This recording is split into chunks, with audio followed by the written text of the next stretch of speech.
Starting to think Starting you should have. stream, and we started. Okay. Hey, guys.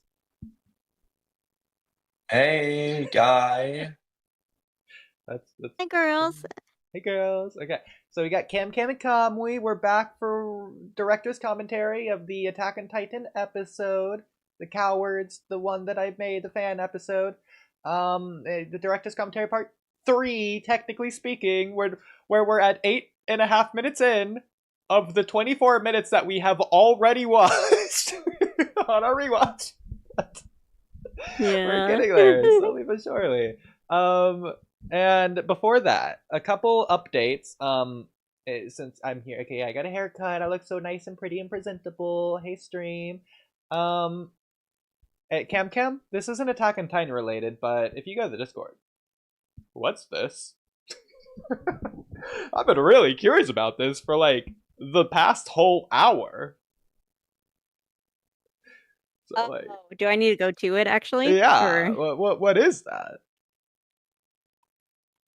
Again, not Attack on Titan related, but figured it might as well. Oh no, stream can't see it. I had Windows. What are you talking about? I just posted where it are in we the supposed chat, to look?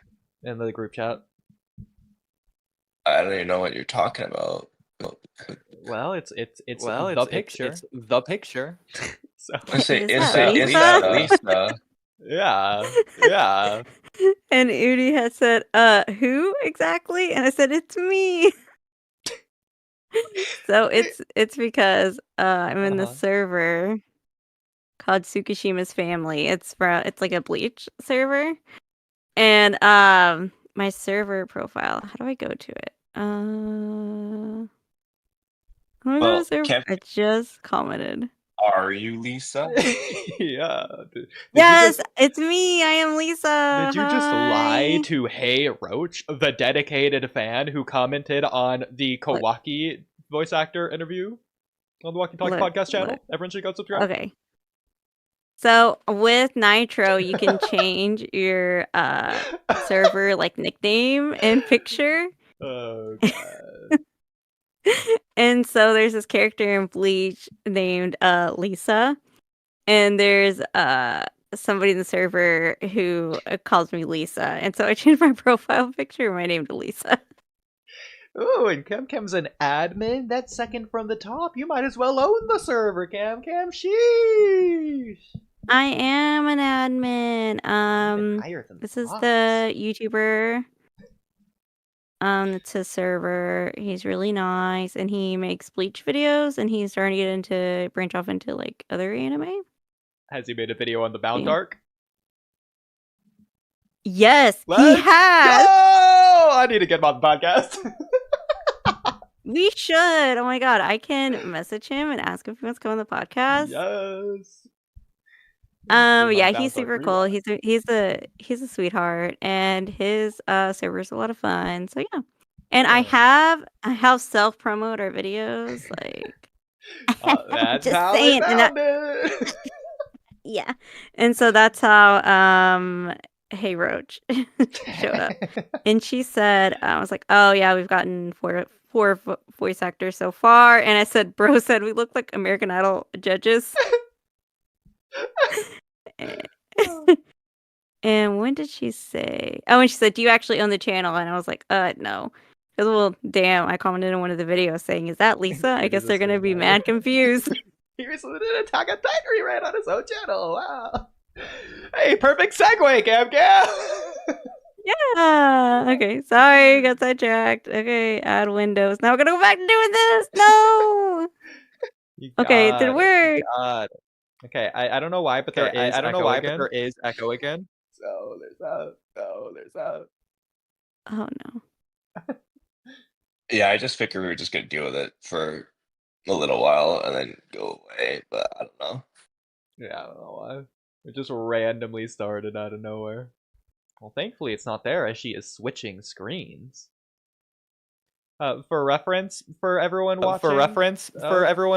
The live stream, it's we were doing like 15 minutes of technical difficulties beforehand. So here you go.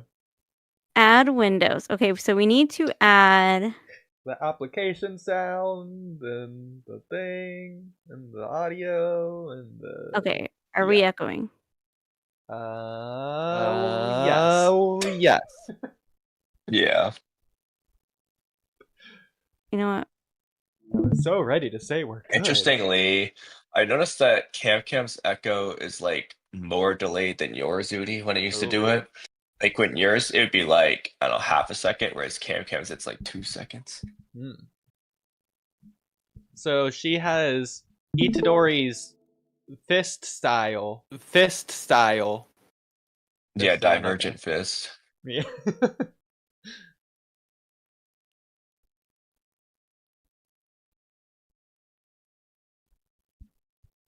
But as we're waiting, hey chat, how you doing tonight? Hello, Jordan Avant. This is the third part. I hope they are able to get much farther than before. You know, Space. You know what? We will try. Me too. I really hope so. It is a deep hope of mine. I will say. That we will be crushing. Well, while we're waiting, I will say, couple of people have checked it out. Mystic Iceman did a reaction to it. I think he's the only one that's done a reaction to it. One person did it on Twitch because I asked him to, but like it's not really. He did like 5 minutes. But besides that, a lot of the music artists, I think 3 of them in particular, maybe 4, have been reached out to and they responded, and so shout out them. Hopefully I can work with them in the future on custom projects of False Perfections, my own original custom series, which you can watch on this channel. By the way, I never told you guys, we're not streaming on Walkie Talkie, we're streaming on like the Perfect Being channel. So I assumed that, yeah. okay, well, in case you didn't know. So the echo's fixed, so thank you, Cam. And I'm trying my best. and now we're gonna watch Cam's birthday present. Yay! The birthday girl. Happy birthday. Yay. Happy you. Yeah. Okay. Hey, 2 months ago. 2 months. It was 2 months ago, but I'm still excited, and I have liked it, and I've been very fair giving my review. So I do think some of the ideas in it are something that I definitely would not have come up with by myself. So I do think they are coming from the mind of a brilliant person. Oh. You know, Cam, instead of a birthday present, just given the time here, this could be Udi's Valentine's Day gift. Oh, okay. I'll take it. Let's see. Who Is needs there any roses hearts when you can get a anywhere? custom project? I mean, the fire is Yeah. red. That's Valentine's Day. Oh, yeah. Oh, are you going to tell us how the Attack on Titan movie was, though, real quick? Yeah, I was kind of saving it for the Walkie Talkie podcast. Everyone should subscribe. We're gonna stream Attack on Titan on there pretty soon. Yeah, okay, so I'll keep it brief and short and quick because obviousness of what we're doing, and then also I want to retell it on the Walkie Talkie with the full experience. But I'll say this part. So I did, so I did shout out the episode at the end of the movie. They did like the post credits scene, the 5th one or whatever, because there's like 5 different endings. You have the scene where Armin's like holding the feather on the boat. That's the end, and then you have the like epilogue with Mikasa at Eren's grave, and then you have the like flash forward credits ending montage where you see the tree grow and Parody in the background.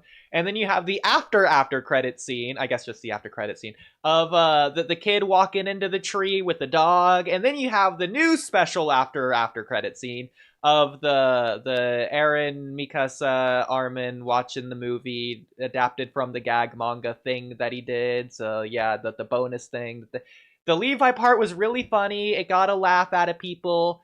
And so that was enjoyable. So after all of that was done, They did like they didn't even have another credit scene after that. They just cut to black and it's like the lights came on. Like I got up, I was like walking out, and it's like, yeah, there's only like 20, 15 people in here. It's not even worth it. I bet only like 2 people max are gonna click on it from here. Anyways, I see Kamui's message as I check my phone because I was like, hey guys, at the end of the movie, I should totally like shout it out. And then I see Kamui's message. He's like, do it. And you know the challenge in me, the competitive nature just had to come out. So I do a double take. I'm walking down the tunnel. I'm like, oh no, hey guys, hey, for anyone interested, I made like this whole like my own fan episode or whatever. You can find it on YouTube. It's called Attack on Titan Cowards. It's pretty good. It was pretty much word for word like that, including the incantation of the "it's pretty good," because that's like a podcast thing we do. It's kind of related, so I figured it would make for the best story. So it's exactly how I did it. Nobody said a word and just looked at me with a blank stare as I just walked out. Like, after you're ruining the moment, bro. And then I went to the bathroom because it was 2.5 hours long, and oh my gosh, but. And I came out of the bathroom, and a lot of people were like losing their mind in the hall. I don't know if that's from me or from the movie. I don't know if they even came out of my movie theater. It was, I don't know, some other movie, freaking the Dog Man movie they went to. I don't know, but like a lot of people like laughing and like going crazy out here over something that happened. It could have been me. Maybe that's my narcissism. But maybe not. But then I was walking out of the movie theater. I was holding the door for the people to walk outside, and at the back of the line, the dude's like, I don't know if he wants me to say his name, but I saw his name. I could say it. Yeah, okay, go for it. His name is Matthew. Yeah. So I text saying I await Matthew's comment because he. It was like, hey, what was the name of it again? Yeah, I just watched it in like December. My friends told me to watch it, so I checked it out. Like, oh yeah, it's on YouTube. Okay, cool. I'll check it. I'll leave a comment. And so then that's how that interaction went. Did you ever get Matthew's comment? I have not got Matthew's comment yet. Matthew, we're still waiting your comment. Maybe Matthew's not watching. Matthew, are you watching right now? Really dropping Matthew, the ball. we await your comment. Matthew, you are invited onto the Walkie Talkie podcast. And actually, speak up or forever hold your peace. I'd be so down. And bring all your friends. Matthew AI. I don't think that can even work. I don't have any other thing from him other than my memory. That's enough. That's all I need. That's all we need. My imagination. Okay, but that's the movie theater experience. Not gonna lie, it was kind of really boring of an experience because I was expecting it. It was only like half full of the theater. I was hoping it'd be really full. To be fair, I watched it in the dubs, the English sub. Oh, good man. I started the Japanese dub. The English sub. Oh, okay. I really did a 180 there for Kamui. I'm sorry, Kamui. It really threw you for a loop on that one. Emotional roller coaster. You could trick me, but I see through your lies. It's okay. Yeah. So I watched in that. Maybe that's why it was only halfway done of the people in there. But maybe it's just if you'd watched it in the dub, in the sub, it would have been less. Half as many would have been there. Yeah, I was like watching the full like 2.5 hour movie, and it's like. Nobody had like any reaction at all. To be fair, I'm sure they're all Attack on Titan fans who have all seen the series. Even Matthew, who started in December, said that he'd already finished the series, which is insane because it's like 2 months ago, basically. And he even watched the finale like outside of the movie theaters, and now he's just rewatching it in the movie. See, even Matthew had already seen it all. It's like, whoa, bro. So no one's like reacting. The closest I got was during the after credit scene of like Eren, Mikasa, Armin watching the movie and the gag manga adaptation of the bonus extra spin-off thing that he was doing. One person chuckled at the Levi part. I kind of joined him there too. That was the funniest part for sure. But aside from that, it was just like a couple people like whispering in the background very, very occasionally. And I'm guessing they might have just been like whispering to someone who like what did they say? Because like the captions were moving really quick. It's like hard to read. So that's my guess. I don't know. Other than that, maybe just someone just walked in for the first time and they're just totally lost. Like, hey bud, do you know what's happening? What's a colossal titan? Oh my, can you imagine? Oh, ruined the whole show for you. You know what? Now I kind of want it just for like the guinea pig experience. Someone start with the last attack and tell me what the rest of the Attack on Titan is like. Oh god, Like, me do they just watch the whole thing backwards at that point, or? Yeah, that's like our me accidentally Death Note watching Death backwards Note. thing. Yeah. Me accidentally watching Death Note backwards. I was like, "Whoa, this is not how I remember the manga. What is happening?" And I was like, "This is the last episode." Oh, But it could have been because it was half full because it was like a weekday. You know, true. I'm pretty sure it'd probably be full like on a weekend. But then It again, wasn't it like Monday or something? because it was like the one and only day, it's like people don't have the luxury to afford going on another day. So you know me, the classic Attack on Titan hater, even I had to go. So Cam, as a fan of Attack on Titan, how was your movie experience? Girl, I did not go. Okay, Cam, like the closest, the fan of Attack the on closest Titan, one, didn't even go. the closest movie theater that was showing it was like over an hour away, just one way. And I'm like, that's so out of the way. It's a lot of Or gas. the closest one for me was Sounds like you 12 hours didn't and I had dedicate work. your heart. Literally, like Homie was like, there's not even a movie theater that's probably showing it in my state. And I was like, girl, why are you being dramatic? You're so dramatic. And I looked and I was like, oh no, he's right. Okay, yeah. So since Kamwi's movie theater wasn't even in state, that just shows the level of dedication that Kamwi went through as an Attack on Titan fan to go see the movie. So Kamwi, what was your movie theater experience? Girl, he went snowboarding. I don't want to hear it. That was the next day, but yeah, I went. It was great. Shut up! No, you didn't. Man, Cab set you up for the perfect excuse out of that one. I wasn't even gonna question. He's just like, nope, sorry. Yeah. Yeah, no.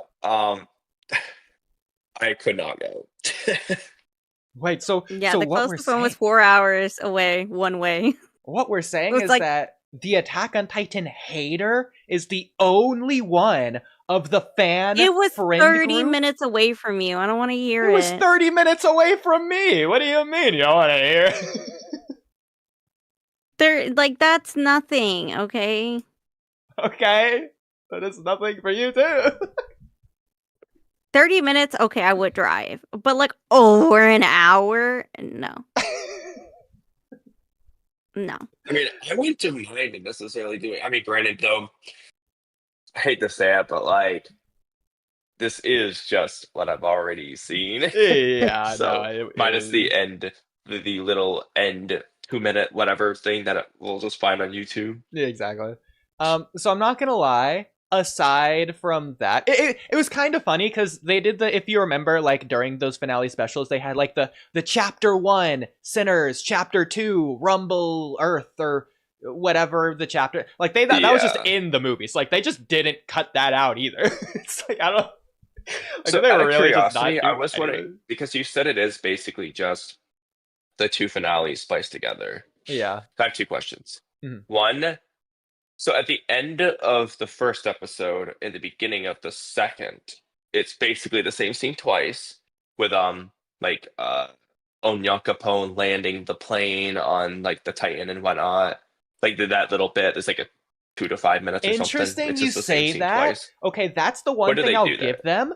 I was like preemptively, I was waiting for the transition because I was curious on that exact same thing. And I guess by the point that scene came on, they just like Zeke blew down the airships or whatever. Scene was obviously freaking cool. It was a little bit less cool because it's like not the first time I've seen it, but on the big screen, I guess it's pretty cool. But I guess I was so immersed because of that. I either just didn't notice it, or that's the one thing that I'll give them. They did make that entirely seamless, and it just was good. Like I was like afterwards, I realized, oh wait, this is the next episode, and I realized that like 5 minutes in. It's insane. Yeah, well, I'm pretty sure I don't think they had to do much because I'm pretty sure there's just a certain point, pretty much the beginning of the sequence, that they can just copy and paste, and you just play the second one instead of the first, and then just go through. I don't think that they have to do anything crazy to do that, but I was curious about what they did there. The other question is, did they cut anything else out, Not that or is I that the only noticed, but thing? I didn't notice anything they added in either, which I was sort of expecting. If not like adding in completely original scenes, which I don't think they added any. Um, if anything, they probably did do a couple like lighting or VFX adjustments just for like the Blu-ray edition or whatever. What I will say, Yeah. it's interesting because I feel like the movie wasn't.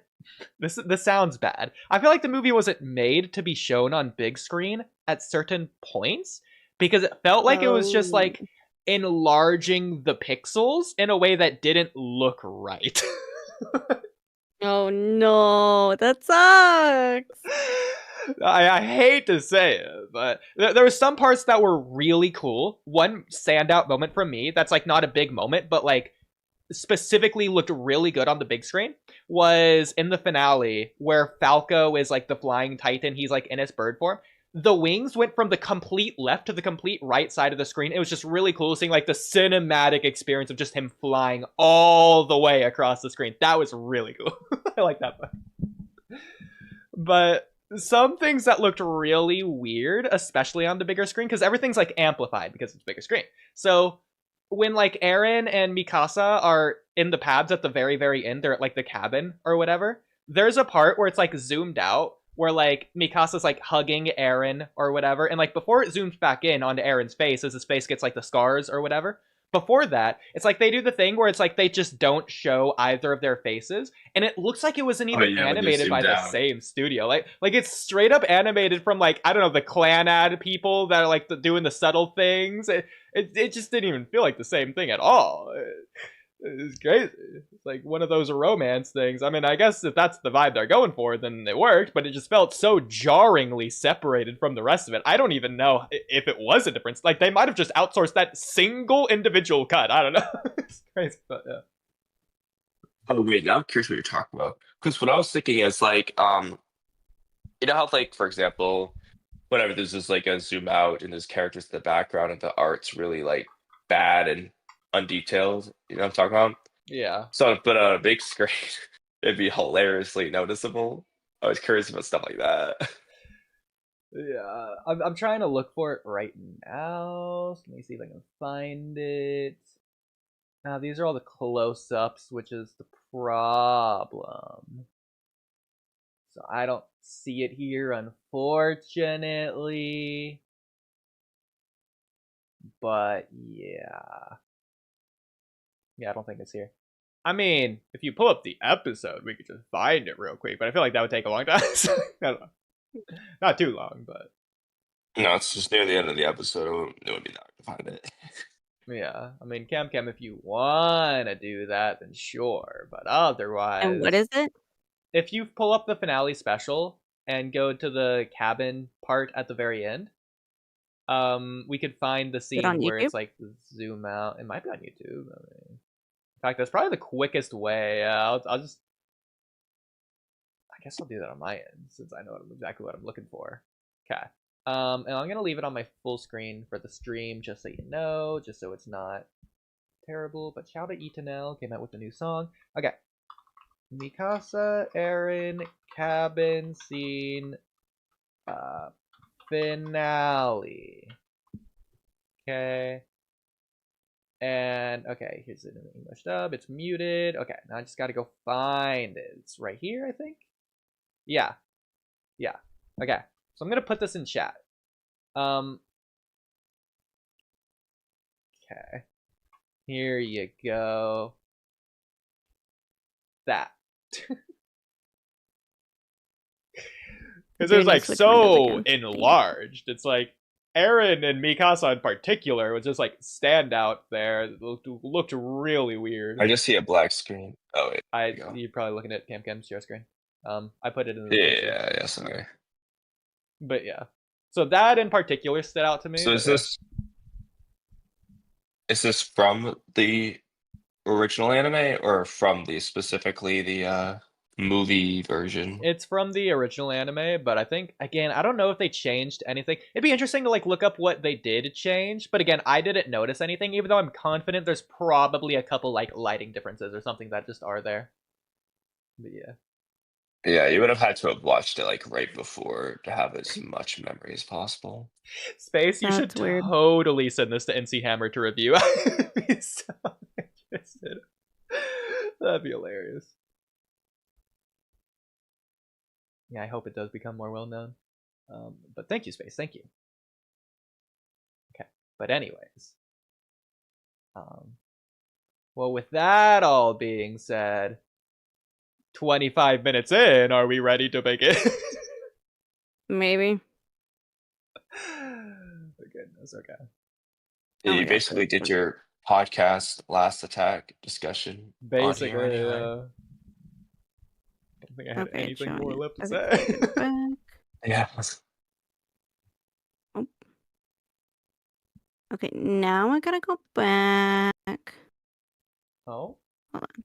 I gotta go back to Discord real quick and Shout out Sour playing balloons. yep. Yeah, I was like, Oh, I thought you made fun of Udi for that. yeah, sad. I know you play balloons. Yeah. Com, we should totally invite him to a co-op game with both of us in it. Yeah. Yeah, do it.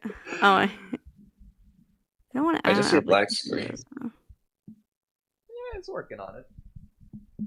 Yeah, we're working on it. Because the only way I can share audio without it echoing is if I only add Chrome, Google Chrome, and then it's like, why change shared content? It's like, why is it doing this? I still don't get how to do this. Is it blue for you too? Yeah. Okay. Yeah, it's the share screen thing being weird. Okay. There you go. Okay, let's see if you can hear I it. see it. Don't hear it. Don't hear it. Okay, I think I'm gonna have to go back and switch screen. Do I need to switch? Don't worry, Okay, chat. Just share technical all. difficulties. We're all good. We're trying. It's just like there's so many different. I feel like they're making it. I feel like they just made it more difficult with this update. Yeah, I don't know why they did that. Okay. Or is it? Can we hear it now? It wouldn't even be a life worth living. Yeah. Okay. Oh, so I will just say immediately, just so we don't have to pause later. So the phrase "life worth living," because he just said it for like the 2 seconds that you had it played. That's a reference to Emezi Okorafor. I'm totally getting the last name wrong, but that's okay. And the first name, by the way. I think it's Emezie. I just say Emezi, but yeah, the pork chop and flat screen guy. Yeah, that's the reference to his song "Life Worth Living." I just thought that'd be a cool little reference Easter egg to throw in there. Oh, cool. Yeah. Oh, that is cool. Okay. Like stuff like that, shocked all over. But anyways. They were to sympathize with us. And they still need us dead, considering our risk to the world. That disagreement will always be there, regardless of the world's feelings towards us. It doesn't matter how innocent we are. Even if we beg and plead. What kind of reasonable person would fully trust someone born with a bomb strapped to their chest? Knowing it could go off at any moment? It's just not safe to let someone like that go free. Even if they didn't kill us all, it would make our lives miserable. It wouldn't even be a life worth living at that point. It's for the sake of the world. We didn't even know there was a world outside the walls until recently. And you expect us to care about it, like it mattered all along? Don't be ignorant. Easy for you to say. You got to sit back and watch from the comfort of your own homes, as the world formed an alliance to wipe us all out. In the same way you're sitting back now, to watch the world burn. Just like a devil. We're not devils. We're innocent people. Yeah? So are the people all over the world. Okay, if you want to give pause, me a break. I should have done this before we started. Okay, 2 things. Realistically, one thing made into 2 things. If you go to Walkie Talkie Podcast, Discord and go to the Attack on Titan chat, and you scroll up a little past Cowboy's picture. There's 2 videos. The first one, we only need like the first like 20-30 seconds. The second one, it's like the full thing, but it's a short video. Dude, now she's gonna have to fix her Discord share screen. God. Okay. Is it echoing for y'all? Yeah. Yeah. You know what? Be quiet, and we'll just listen to it. Okay. See, I have to turn off share audio, and then when I have to go back to Chrome, then I have to turn share audio back on. Okay. Like, what is that? There has to be an easier system. I don't know. Well, the echo's not there, I'm so going thank you. Okay, so in the Attack on Titan chat. where's that? I'm so bad. I never go on our Discord. I never. I go on the Discord all the time, and I still can have trouble finding stuff. Okay. Let me do an invite to the stream, by the way, to join the Discord. There you go. I think that's actually only for like 7 days or whatever, because I didn't do like the special fancy way to get the link, but just don't watch this after the fact and you're good. Okay. Okay. So the reason I included these here is to say that in Kamui, you were mentioning one last night, so you can mention yours afterwards, but the word coward is thrown around multiple times with a lot of different meanings at various points throughout the series. And so here's just 2 of those. Wait, what am I looking at? Those 2 videos right there, yeah. It's those 2. Okay, are we watching them? Yeah. You could just like probably click it on the Discord, but otherwise. I think I know what you're talking about now. Just to make it not awful to share sound. If you just click like the okay, that works too.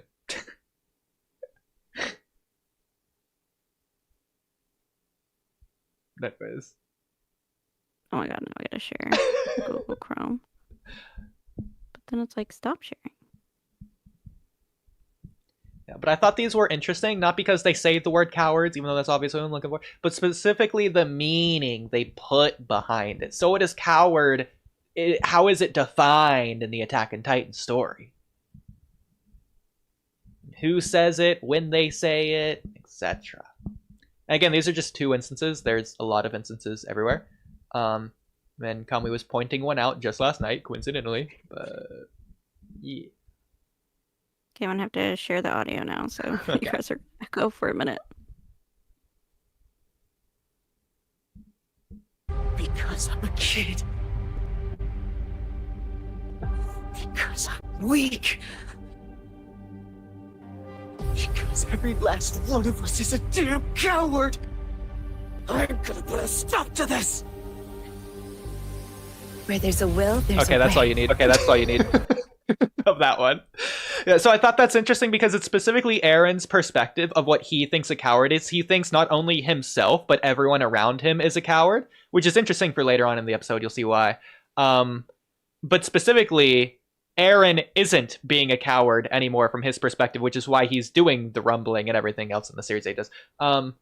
Whereas the point of this episode is to show that the characters are being cowards at first, and Eren knows that, which is why he himself has to take that burden on himself to do this, and then everyone else goes to stop him, which means they stop being cowards as well. So that's that.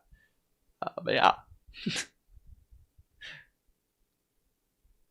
And then we're gonna go on to the next one. Yeah.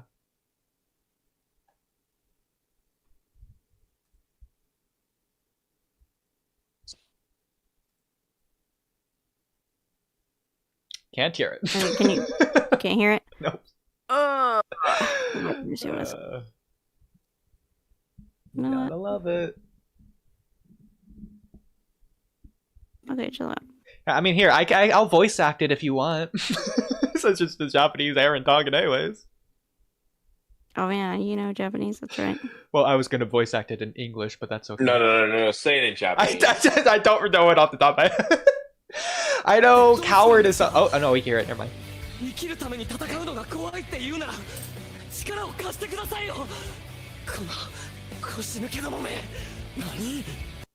And so I thought that was interesting too. If you're gonna be a coward, at least don't like interfere with me or whatever. And so then Eren's taking that. Imagine like apply that exact same phrase, but with a completely different meaning in season 4 when Eren's doing the rumbling. It like sort of goes along with that first idea. It's cool, yeah. I think, when you just like look at it from a different perspective at different points in the series. But yeah. Yeah, because he sees everyone as a coward for not doing anything. Yeah. And so he also sees himself as a coward for not doing anything in the beginning. So I think he carries that shame with him. And also, like, being weak, he equates that to being a kid. But obviously in season 4 he's a little bit more grown up, but he obviously has gained a massive amount of power, whereas the others haven't. And as Connie mentioned earlier in the episode, he'll be quick to let you know how that is true. That Eren's out there because he's the only one who can be. Yeah. But he still has that childlike mindset. Yeah. So you could say he still has that kind of cowardly mindset. You know, I kind of feel like, anyways. Yeah. It's not really grown up. I feel like, yeah, you have, with great power comes great responsibility, as they say, you know. Okay, Spider-Man. I do think that's taking... What do you mean? I came up with that on my own. An out-of-series analysis, even though I would agree. But, like, looking strictly in-universe, I think it's interesting just to see the perspective. But Kamui, I don't want to take this special occasion away from you. You had a coward moment from Attack on Titan that you pointed out last night? Yeah, I don't remember why we were talking about it specifically, but the scene I was referring to anyway is when this is during Trost after Eren's eaten by Santa Titan, and like Armin tells Mika says Eren's dead, blah blah blah, and then she wants to go to that tower to get the gas or whatever, and she's like, as far as I'm concerned, you're a bunch of cowards. I'm strong. I can beat him by myself. You just sit back and do nothing, man. If you're gonna be that way, blah blah blah. Yeah. Yeah. So again, which interestingly actually is a lot like what you were just saying about Eren's mindset. Exactly, and that's like a big moment. Eren's mindset. Yeah. So I think because at the same. Oh yeah, go ahead. Well, so in that same episode, she kind of like regurgitates some of the stuff Eren said to her in the cabin when her parents were murdered. Like the only way to live is to fight. Blah blah blah. She says a lot of that stuff in that episode, and that ideology is carried on as well, which I think is very interesting. Which, by the way, since I just watched the last attack in theaters, at the very end, since I just rewatched the episodes, at the very end, the Jaeger militia at the very, very end, one of their slogans is that. So my question, so did Eren say that to them off screen, or are they taking that from Mikasa and just applying it to Eren's ideology, coincidentally, without knowing it came from Eren in the first place? They say the only way to live is to fight. Yeah. At the end? Yeah. The Jaeger militia. I think Erwin says that though. Because he said you guys could. Yeah, you guys could run away. You guys don't have to fight. But but he pretty much convinces them to fight until they die, to fight. But does he say the words, the only way to live is to fight? Yeah, word for word. Does he say that exact phrase? Yeah. Because they're quoting it as a slogan. Yeah. Girl, okay, when we get to that part in our Attack on Titan rewatch, we'll come back and we'll let everybody know. Yeah. And, if we hurry up the pace comparatively, we might be able to watch a few episodes. One more thing. With the way we've been watching it, one episode a night. One more thing to mention. First of all, I think that the cowards thing is consistent in both the big moments and the small moments. Because the courtroom scene, I would argue when he said cowards there, it's not that big of a moment, but it's consistent with the boat scene at the very beginning, as well as the Mikasa scene in Trost. But anyways, aside from that, it's consistent throughout. Okay, so one more thing that I realized when rewatching The Last Attack, well, I guess watching The Last Attack, rewatching the finale specials in theaters, the idea that Armin implanted the idea of the outside world into Eren might be more canon than I originally thought. I don't remember say that again? exactly what they said. At some point when Eren and Armin are talking, I think like at the beach in the paths or whatever, Yeah. I'm pretty sure it's Armin tells Eren something along the lines of that he showed Eren the book, and that's why Eren got so obsessed with the outside world. He doesn't say that word for word, obviously. He says something akin to that. I thought that was interesting. So did I subconsciously steal that, or did we just come up with the same idea? Or did I just go further with it, maybe? I think that could also be a thing. I think you might have gone further with it because I think No, I I remember think- us talking about it. Well, I remember having a conversation with it to where it felt like you were saying that wasn't in the series, and I was like, he literally says that, but I don't remember like the full content. I don't Yeah, really see, I remember. remember us talking about it, but like again, I don't remember the full context either. Okay. See, I just didn't remember that was in the series. So there you go. Yeah, because like because it's there's also almost earlier like scenes like where they flash back to it too, like Mhm. before the finale, like they flash back to like Armin in the book and stuff somewhere else, maybe season 3 or something. I don't know, but Yeah. you can feel. I think Eren just felt so discontented with life, but then Armin gave him a reason and a motivation to keep going again. to keep moving forward. Yeah. You To know? be fair, and Armin Oh, yeah. and Armin feels like he needs to take responsibility for that in some way. Yes. I do think to a small extent, something that goes against it in universe, or why I probably forgot, because I consider something that's a little bit more monumental than that line, even though it's such an like underrated aspect, this might be anime only as well, is that when Eren and Armin go to the first destination, the lake of lava or whatever, they both look like wowed by it, but then Eren looks over at Armin. And like that subtle detail they added, again, this might be anime only, tells me that Eren cared more about seeing Armin see this than he cared about seeing it itself, indicating that he cares more about like his friends than the outside world. That's just further evidence there. Well, the Yeah. other problem, I have to re-see the scene because I don't remember if Eren starts off looking happy seeing Armin's reaction, or if it just cuts to his like kind of more sad expression where he's looking off to the side and he's like, "Let's keep moving." Because I don't remember all the specifics of that. I wouldn't say it's more sad, but I would say it's more personal.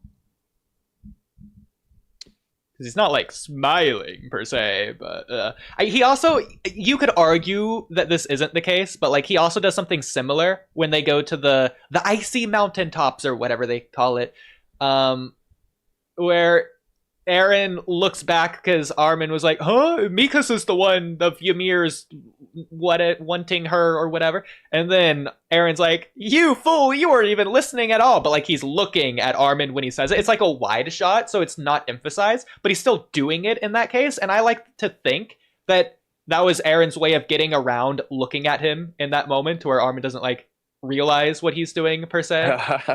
Because he's doing it like at every location that they visit, and to be fair, I'm pretty sure they only visit those two, and then the beach. He probably does it somewhere on the beach. I mean, he's looking straight at Armin half the time. So. Yeah, I mean, but the problem though is like, so whereas I love that idea, like to be fair, he is having a conversation with Armin, so it would be perfectly normal to look at him. Yeah, exactly. That's the thing. That's where you get into the okay, like, so like, how are you supposed to prove this? Like, Yeah. Well, I will say at least there's the implication because this is something that Eren wants to see so badly. But despite it being right in front of him, at every single point along the way, at some point he looks over at Armin, regardless if he's talking to him or not. He does that at every location. And to be fair, again, there's only 3, but still. yeah. There might be a 4th, but not right. Anyways. I gotta fix the fucking audio. Okay, so give me. I'm gonna kill myself. In a video game, not in real life. Minecraft. I love life. Life is great. Not in this exact moment. in time, you know? Creepers are sure pesky. Well, Camp, if it makes you feel any better, at the end of this stream anyway, I'm gonna ask you guys' opinion on something, which is basically for my I was talking to my coworkers and that was basically my server book's like trashed, and I was like, it's about time I get a good one. And I was like, actually, I was like, I didn't want to do it because I'm like, I know I'm never gonna be able to decide on one. I was like, wait, I have a brilliant idea. I'll get a Death Note one, so that way, if any guest recognizes it, they're gonna ask me questions and I can troll them. Oh my god. So I'm gonna need your opinion on a cover. I'm getting a custom one. A custom one? Yeah, Everyone's like done something. basically on Amazon. It's the only way to do this, like actually good. Is I'm just gonna get like this on Amazon to let me get like I can make a custom one where I just get the front and back cover. So I'm just gonna do that. It's only $13. It's the most Whoa. realistic way to do it. That's crazy. I want one. That's good. I was like, damn, bro, that would have been a good Christmas present if I was thinking I had. I love it. No. Okay. And my birthday's not for like 8 more months. I don't want to wait that long. Okay, so for the episode, so don't play it yet. So we pause it. So okay, one thing he just said, which I think is an interesting thing to also talk about, is I think John just said it. Like everyone's done something, and that's in reference to like humanity outside the walls not being quite as innocent as they are made out to be in like YouTube comment sections or whatever. Because like it's not about being Marleyan or whatever. They're humans, and humans are like imperfect and like sinners. Not like you can say that they're innocent in the context of this, but that doesn't mean they're innocent entirely because they're humans, and like humans are kind of devilish to some extent. So all of them. So there's that. Well, no. You for sure, but not me. Yeah. No, I'm perfect. I'm a perfect angel pie. And the reason I bring this up especially is because I think this is especially interesting considering in the recent Isayama interview for Attack on Titan, he confirmed that the world killed the Titans, the colossal Titans that turned back into humans. They just murked them all, like spawn camped them. So it's like, well, maybe the rumbling wasn't so bad after all. Like at that point, it's either bullshit. their lives like, are up. Come on, man. It's like these people, they're freaking like old timers, bro. They don't even know what's happening.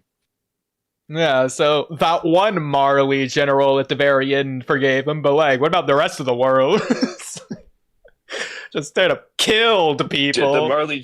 Did the Marley general forgive them if he went and killed all the colossal titans anyway?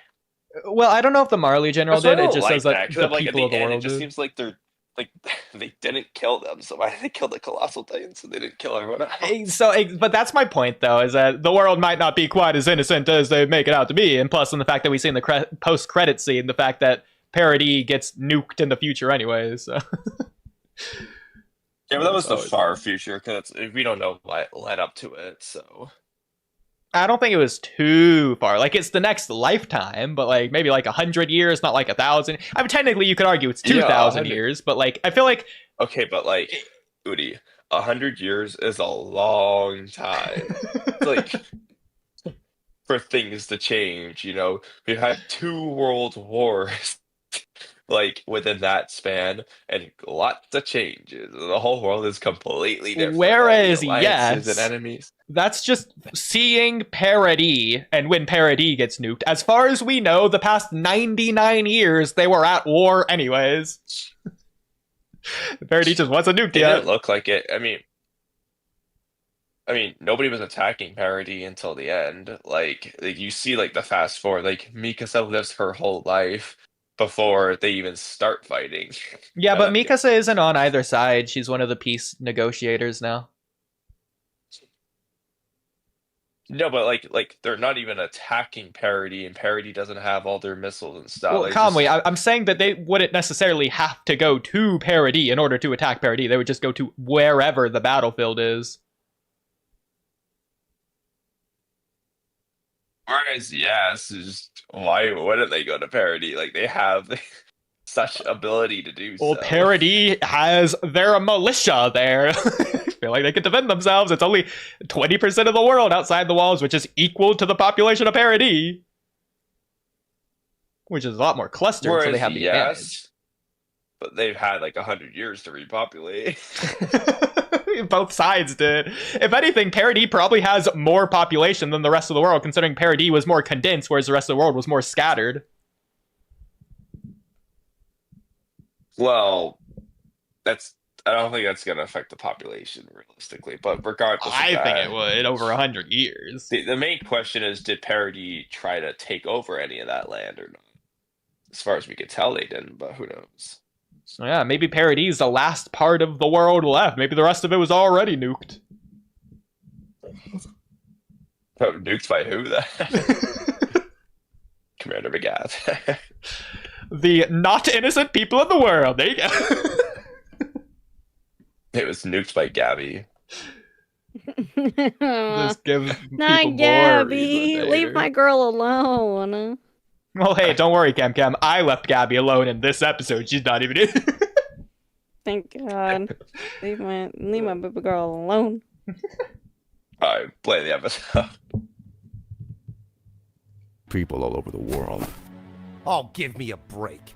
Everyone's done something. They're no less innocent than the rest of us. Don't act like there aren't murderers all over the world. We tried for peace. We really did. Even though we didn't have to. At least there's we gotta made be the lie. attempt. Hmm. And yet, Levi's even here. while completely unprovoked, the world itself was fine with intentionally lying about us, forming an alliance, declaring war, and becoming murderers for a one-sided battle to completely annihilate us. We would have been lambs to the slaughter. There wouldn't have been any mercy, unlike what we showed you in Liberia. And you expect us to sit back and ignore that? After you attacked us, the only regret I have is not pushing harder. If we wiped you out even earlier, we could have saved Liberia. You know, Eren taking out all of the world's politicians paints a bad image. It tells them that we have an incompetent security, that Marley is weak. We, the powerhouse of the world. They aren't human. They wouldn't consider something like that. Tell me, how did you feel as you senselessly murdered us? The first time I saw a human life being taken away in front of me, it was one of you. It was Marco. At the time, it confused me, because it made me feel something. Yeah, we For talked you about all people. this. Then afterwards, I started to Oh, yeah, that's dream right. about that moment. I guess we did That's get a when little I further became than 8 scared. minutes. Scared of my own humanity. Well, I think we No, talked we about it told in you the it was first time. 29 minutes, I Awful think. people, and scared my own Well, 29 minutes emotions is where we would got get the in first way time. of completing my emotions. So I killed that humanity and locked Yeah, those and you started emotions falling away. asleep. So Calmly. how did Yeah. I feel as I stomped on those corpses? I felt completely empty inside. You're so comfortable lying about us. Even straight to our faces. And even tossing around the term devil, knowing we're just like you. Yet when we start acting like one of the devils you so easily call us, you come running to us, devils, for help? What kind of sense does that make? If you're going to do it, at least do it begging, tears in your eyes, groveling on your knees for forgiveness, instead of slandering us like you're superior the whole time.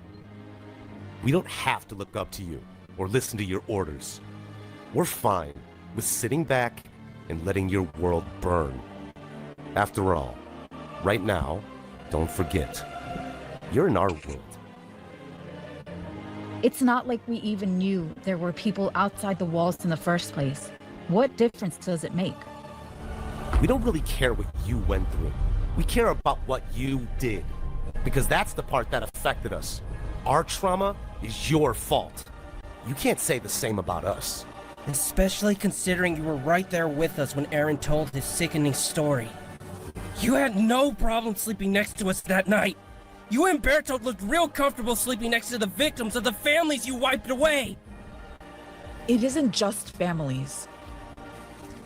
They went out of their way to ruin lives.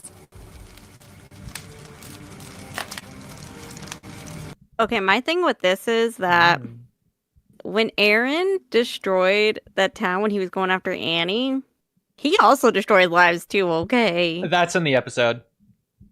Don't Okay, worry. okay. That's a couple minutes of this. Yeah. Okay. It Yeah. was like, girl, don't even play. Don't worry, Cam. I covered all my bases on this one. I was like, scared.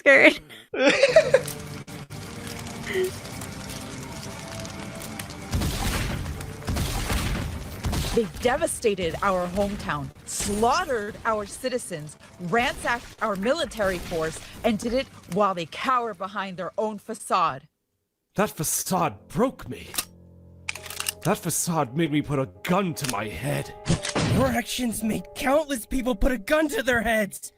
I would know. I was right there. I'm so good at sound effects when I want to be. I bet you were locked away, alone in private, walling away in a dark room, right? You weren't doing it because you were scared of being eaten alive. You did it because you wanted to end your life. But the people who sat next to me, they wanted to live. The only difference is they actually pulled the trigger right in front of me. I couldn't stop them. See, I feel like... how do I want to put this? Uh-oh. Sensitive material warning? What's his face? I'm forgetting... Ooh. I must be going crazy because I'm forgetting everybody's names. Walking on eggshells. Reiner. So I feel like Reiner doing it in a deep, dark room by himself is way more depressing than this guy shooting himself in a room out of fear. Because like that fear and then wanting to kill yourself because you're in a like life or death situation, I feel like that it's is more he just more... didn't want to get eaten, so he shot himself instead. Yeah. Yeah, so versus I agree. like Reiner, he literally could not stand living anymore. He could not stand being in his own skin anymore. I don't know. I just feel like that's more palpable. I agree you know what I mean? with the difference. I don't know about more palpable or if one's more than the other. If anything, this way probably might be arguably more than the Reiner one. Because as Connie says, Reiner wanted to die. This guy wanted to live. Therefore, it makes it a little bit more tragic, considering he's the one that actually died. I know people who want to die. I don't think they want to live. I think they do want to die. Well, I don't think the guy who shot himself here wanted to die. Well, I mean, he killed himself, so obviously he wanted to die. Okay, Cam, you know what I mean. I mean, generally. He wanted to live his life. Generally, I think Reiner wanted to live his life too, but he couldn't stand living anymore. You know, he couldn't stand it because the depression was and too that's great, the difference. You know? He couldn't stand living. This guy couldn't stand being eaten alive. This guy could stand living. As far as we're aware, anyways. I feel like you couldn't stand what if living. he actually was just like depressed? Well, that's definitely not the vibe they give off. And I feel like if you do want to live, then you'll fight till the end. You know what I mean? But Cam, they are Attack on Titan cowards. Cowboys are way ahead of me. So I don't know, but I do get in this rewrite Connie's point, because Connie is talking in his trauma right now. He's not talking outside of his trauma. Yeah. You know what I mean? Yeah. So I mean, I think it's... Versus I'm seeing it outside of the trauma because I'm just a viewer. You know, I didn't live this. It's more... I didn't live in Attack on Titan. It's more depressing of a scenario when a depressed person wants to off themselves. I think here, though, the point is that there's a bigger gap because this person wasn't even depressed and offed themselves. So it's even more of like an intensity in a certain way. Even if it's not as sad, quote unquote. It's technically more in a way. More what? Of a bigger gap. What does that mean? More of a bigger... That doesn't make sense. Because the depressed person who's trying to off themselves are just getting what they want. So they're just doing what they're already doing anyways. This person... But gap between what? What's the gap you're referring to? I'm explaining the concept. I feel like I can't explain it any better than I already have. You definitely can, because you haven't said what the gap between what? I've just already described what the gap is. Paying attention then, so say it again. The gap between like the depressive person and their state of being at that current moment compared to this person. doing versus the same the person action. who wants to live and killing themselves out of fear. Yeah, so the difference between the state of being versus the action being performed. The depressed person is already there. This person, assuming they were happy, it wasn't there. They never wanted to die. Exactly. And here they are killing themselves because of a situation they can't control. Yeah. So like Connie's point, and this is like speaking in his trauma, as Cam was saying, is that like, well, at least you wanted to die. It's so bad to say, but Yeah. When I'm saying like both of them kind of wanted to die. Yeah, but like Reiner's just doing what was like essentially natural to him at the time, whereas this guy had to be like pushed to do this in a weird way when he otherwise wouldn't have. Yeah. I don't know. He kind of signed up to be in the Scouts. Well, was he a scout? No, he was a garrison, right? He wasn't. Yeah, or either actually no. I thought he wasn't was even a that. trainee. He was actually just Trainee? he was just a cadet. He hadn't picked yet. We don't know what he was gonna be. We don't Or know what was he's not gonna gonna be a be. scout. He was gonna be a garrison for sure. Yeah, I guess. What how trash he was at his job. Well, no, he was pretty efficient here. Okay, that's awful. They did cut that out. You know, he knows how to wield a rifle. He could be a military police. Ugh.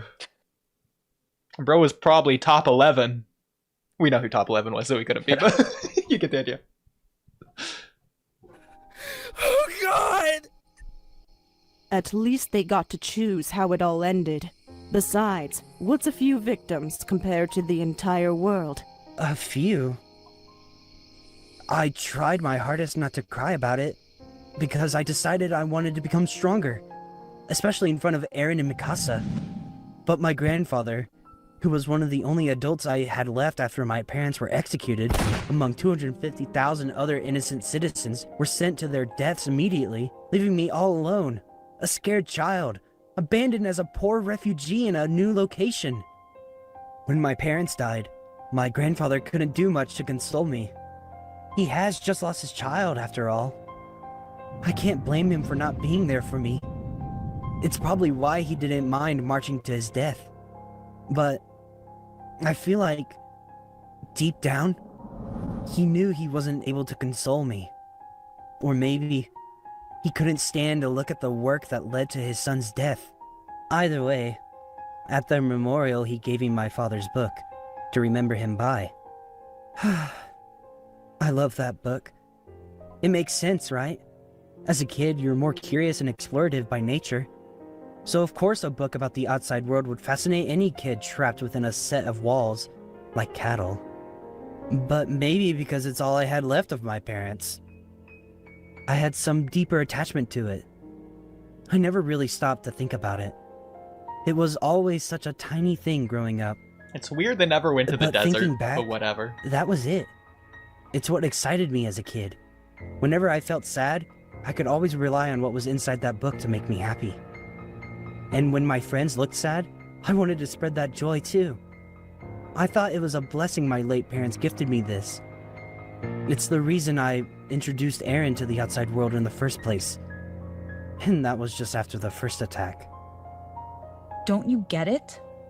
We're working with inconceivable numbers already. Oh, so you changed it to be after the first attack he was introduced into the book? Yes. Mm-hmm. Okay. That was interesting. I also want to add that I think, okay, so first of all, Cam, this is probably just... Oh, it's guys, why? After. Okay, after, yeah. So, Cam, this is me asking you to call on your entire series knowledge, as I'm trying to do myself.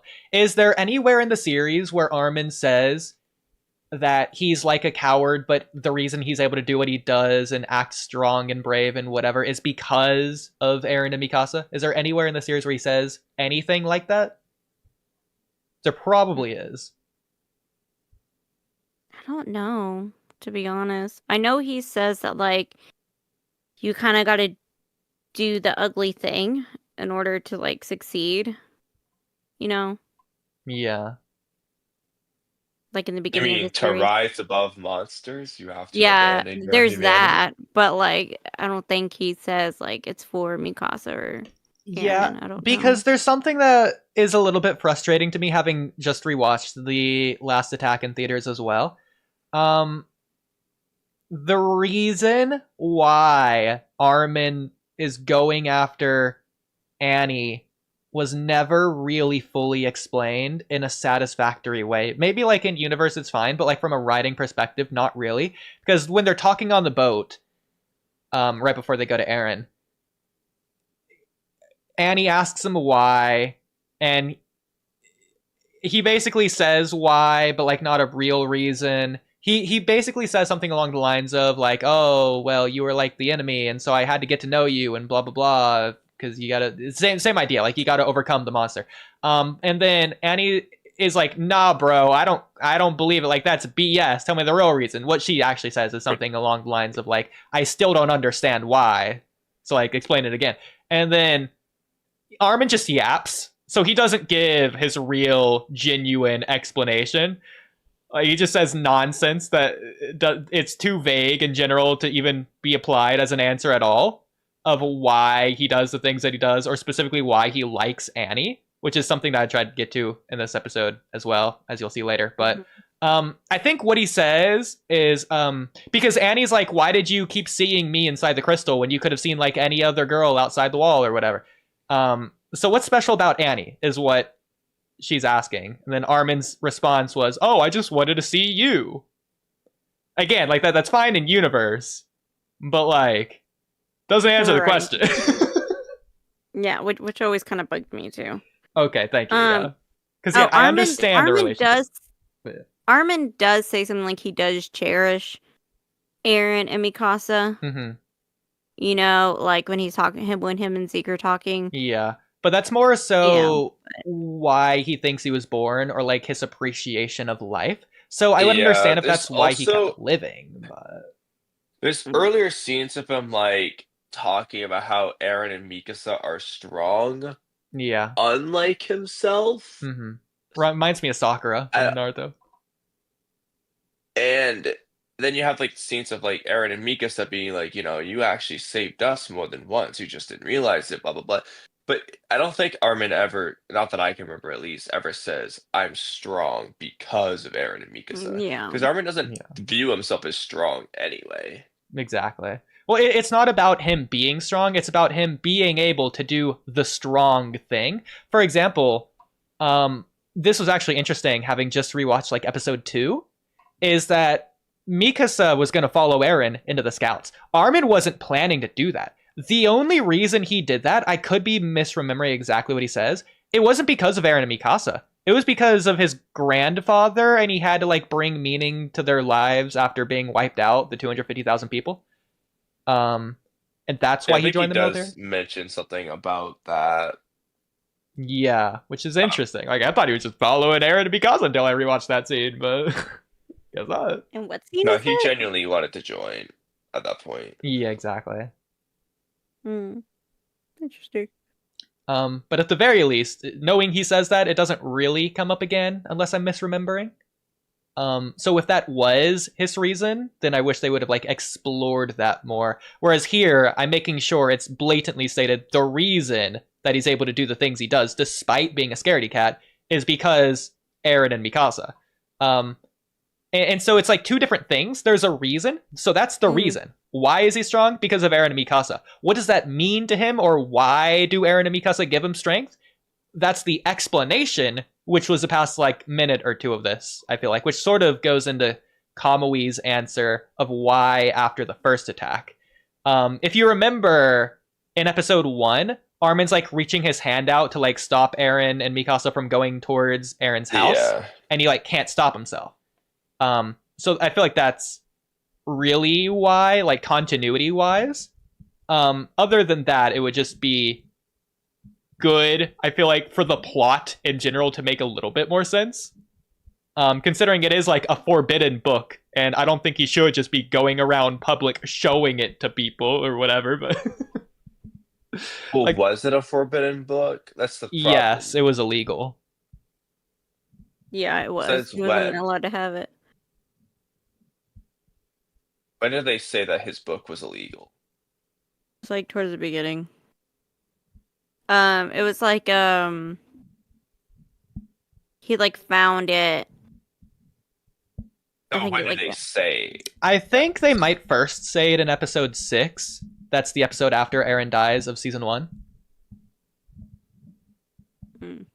I Like no mean, 'cause knowledge of the outside world is supposed to be had. Yeah. Yeah, but I don't think they said that the book was for it's the problem. No, they definitely That's did. Like 100%. Yeah, I'm pretty sure they did. Honestly. maybe, but regardless, I mean, okay. Independent of illegality aspects, though, because as it is, part of the point is why is Eren so obsessed with leaving, just going outside the walls just from the beginning of episode 1? Well, Eren wanted to be free, blah blah blah, but also the book is part of his motivation. He wants to see Yes. those things. So He wants to explore. in- In this case, he won't have that. Yes, So in him this case, arguing with Grisha and Carla is gonna have to be changed. so somewhat. it doesn't have to be changed. It just has to be refocused to where the idea is more about Eren's focus on the walls itself. The fact that he thinks the walls are confining him, limiting him, he's trapped like cattle. Which is why he wants to go outside the walls, but he doesn't know what's outside the walls yet. And so it's once Armin gives him that knowledge through the book that he can sort of get that refocus to the outside world, in particular, the specifics, the beauty of it that he wants to find. One concern you could have though with that is at first that's his, so in series that's his focus, like the beauty and the mystery and blah blah blah, and then it shifts And to the a focus pure on his hatred nothingness. of the Titans. That's what I was thinking as well. That's now- exactly why I was going to get to that. So he's essentially, the reason that he can't do it is it's sort of his comfort zone. I have a whole script written about this. Basically, the outside world is going to be the replacement for Carla in Eren's mind. Thoughts?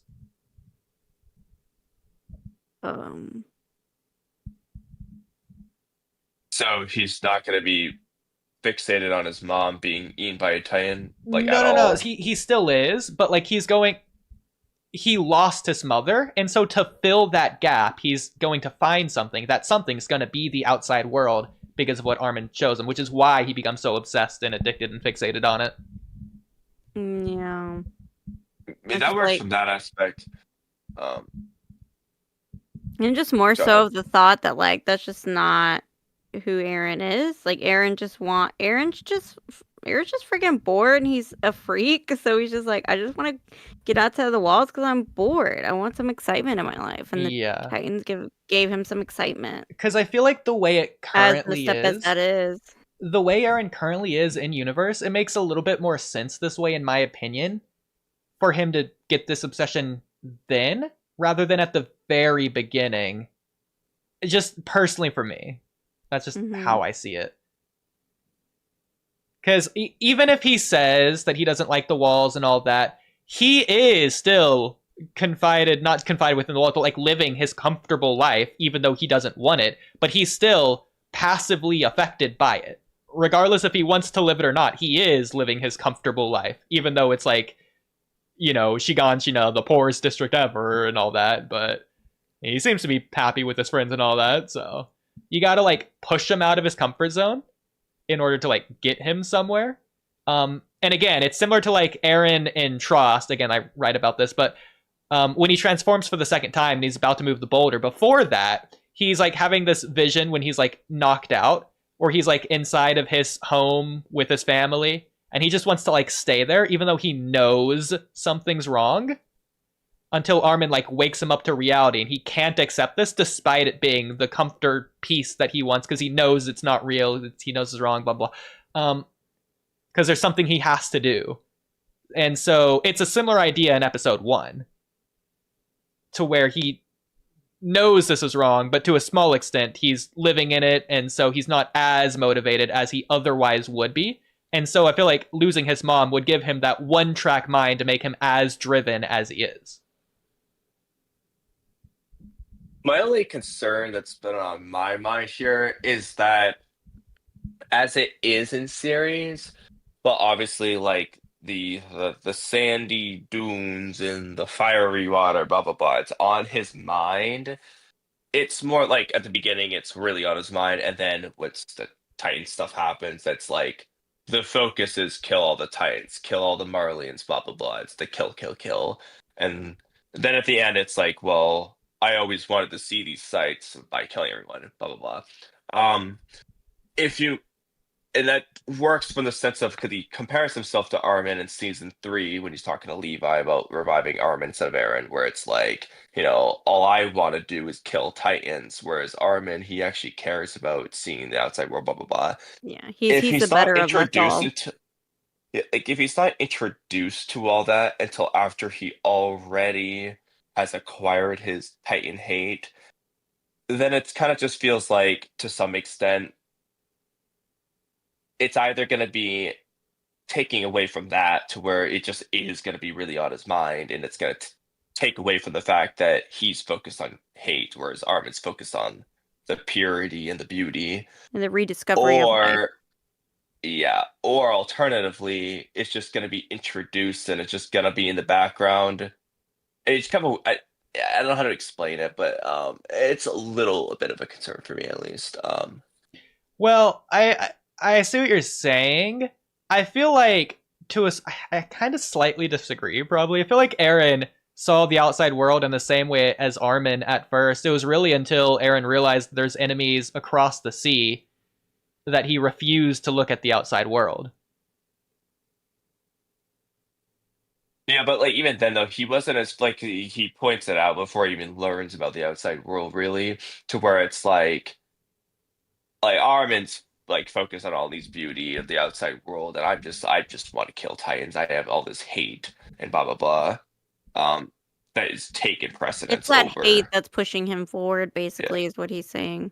Yeah, like the hatred's pushing him forward rather than the curiosity of this outside world. But it's hatred birthed from love. So it's both aspects. It's not just pure hatred that's driving Eren.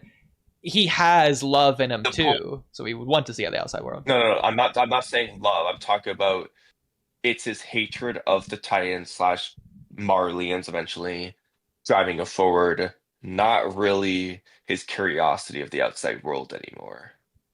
At what point? Is what Eren's saying. I feel like he can't even enjoy the outside world in his like dreamscape when he's showing Armin, because he's like, can't even enjoy it anymore after everything that I've done. Like, there's no purity in it anymore. I've tainted it. I feel like it was never about the outside world. It was about seeing Armin's reaction anyways. And he got that. So I feel like he did enjoy that as much as he pretty much could have. I mean, he did have a sad face. That's not really what I'm referring to anyway. The point is that Eren's just saying, like, I don't care about these fiery waters as much as I care about my hatred of the Titans right now, is basically his point. It's like, that's taking precedence. At what point does he say that? When they're arguing over giving Erwin or Armin the spinal fluid. Yeah, it's on the rooftops, and where okay, Eren has gotten his teeth knocked out. So I would say, that's a weird line to me. Either just remove it, or have it be clearly because he thinks Armin's dead anyways, and if he wants to see Armin's reaction, then Armin being dead, he doesn't care about the outside world because Armin's dead, so he can't see Armin's reaction to it. Well, his point was basically to say, save him. He's worth it. And just like that, Armin's a good guy, and like, he should be saved. He can lead us forward to the future because he cares about the future. Well, that's why that sacrifice was so meaningful in the first place, because it's not just Armin wants to see the outside world, it's that Eren and Armin are going to go see it together. Yeah. So that's being taken away if Armin's dead, obviously. Which is, I think, also why it was very impactful when Eren sacrificed himself saving Armin from the Santa Claus Titan in episode 5 of season 1. Because they're showing like the same book stuff right there as well, so it's like a similar idea. So I think it's all fine. I just don't think you really need to delay the I mean, it can work either way, but ignoring whether Armin's doing illegal stuff or not, I don't think you need to delay the book for any reason. I feel like there's not necessarily as much reason for Armin to show Eren the book in Shiganshina. Because, like, there's not really a reason to do so when he can just, like, run to the tree with Eren like he was doing anyways, as he says when he's talking to Zeke. Unlike in After the First Attack, where they just have a 2-year time jump of them just living in the abandoned church or whatever, getting food, like, or just mowing the fields or whatever. They're not doing anything else anyway. Sure, Eren was probably blabbing about wanting to go beyond the walls, and then Armin was like, "Oh, you know what? I have a book on that." Remember how that turned out in the first place? Maybe, I don't know. Maybe Pisayama wrote chapter 140. We'd find out. I think I personally like. I mean, like, this isn't like anything major. I think I personally like Eren, like, having the book knowledge from the beginning, but I mean, at least don't think it really matters either way, but it just makes it a little bit more sense. Apparently him having the book and them saying it's illegal is in chapter 1 Oh, there you go. of the manga. So okay, well, if it's in the manga, that explains why I wouldn't remember it. no, but the anime too. The anime too. Because his grandfather had kept it hidden, is what Armin had said. Yeah. Well, he could be hiding it for any reason. Kamui, you seem weirdly apprehensive about this book being illegal. Is there a reason that you want it to not be illegal in particular that you're just not letting off? I think it's funny. Okay. You're being a freak about it. Anyways. Oh my gosh. Right from square one. I'll go back 5 Inconceivable seconds. numbers already. Right from square one. You'll never be able to repent, ever. It doesn't matter what you do, nor how hard you try. But from what I hear, it was Eldia that sent those 250,000 people out to their deaths. That was never our choice. Your people chose that. Because your people were greedy. It's not like we knew Eldia was in such a sorry state in the first place. We weren't even inside yet. And we were getting desperate. We even lost our leader by the time we got to the gates. And it's not like we could have just waltzed right in. If I remember correctly, Reiner reported to me that before Eldia sent those 250,000 people to their deaths, only a few thousand people died from their initial attack, at most. For the most part, everyone was able to evacuate. We allowed them. I wish I said less than 100 there. bust That's down the something I would have gate. changed. Looked the terrified people on that boat right in the eye, and made my choice. Going after soldiers is one thing, but I couldn't bring myself to go after those who had already gotten what they thought was salvation. On the other hand, Armin, when you transformed in Liberio, you single-handedly killed tens of thousands of people. It wasn't just Marleyan soldiers either. There were innocent civilians on those shores. You killed them with your own hands. At least Bertold never directly killed anybody. I didn't want to do it! Bertold didn't want to do it either. None of us did. Don't feel bad, Armin. Eren had gone off on his own and left us with no other option. But the founding Titan had left us. We had no other option. Don't let him get to you, Armin. He's just trying to make you feel racked with guilt. He's no better than us. In fact, He's just a pathetic old man. We sent 4 Titans to capture your founder, one of which never even made it to your doors. We could have sent a fleet filled with soldiers to gun you all down, but I wasn't interested in a paradis genocide.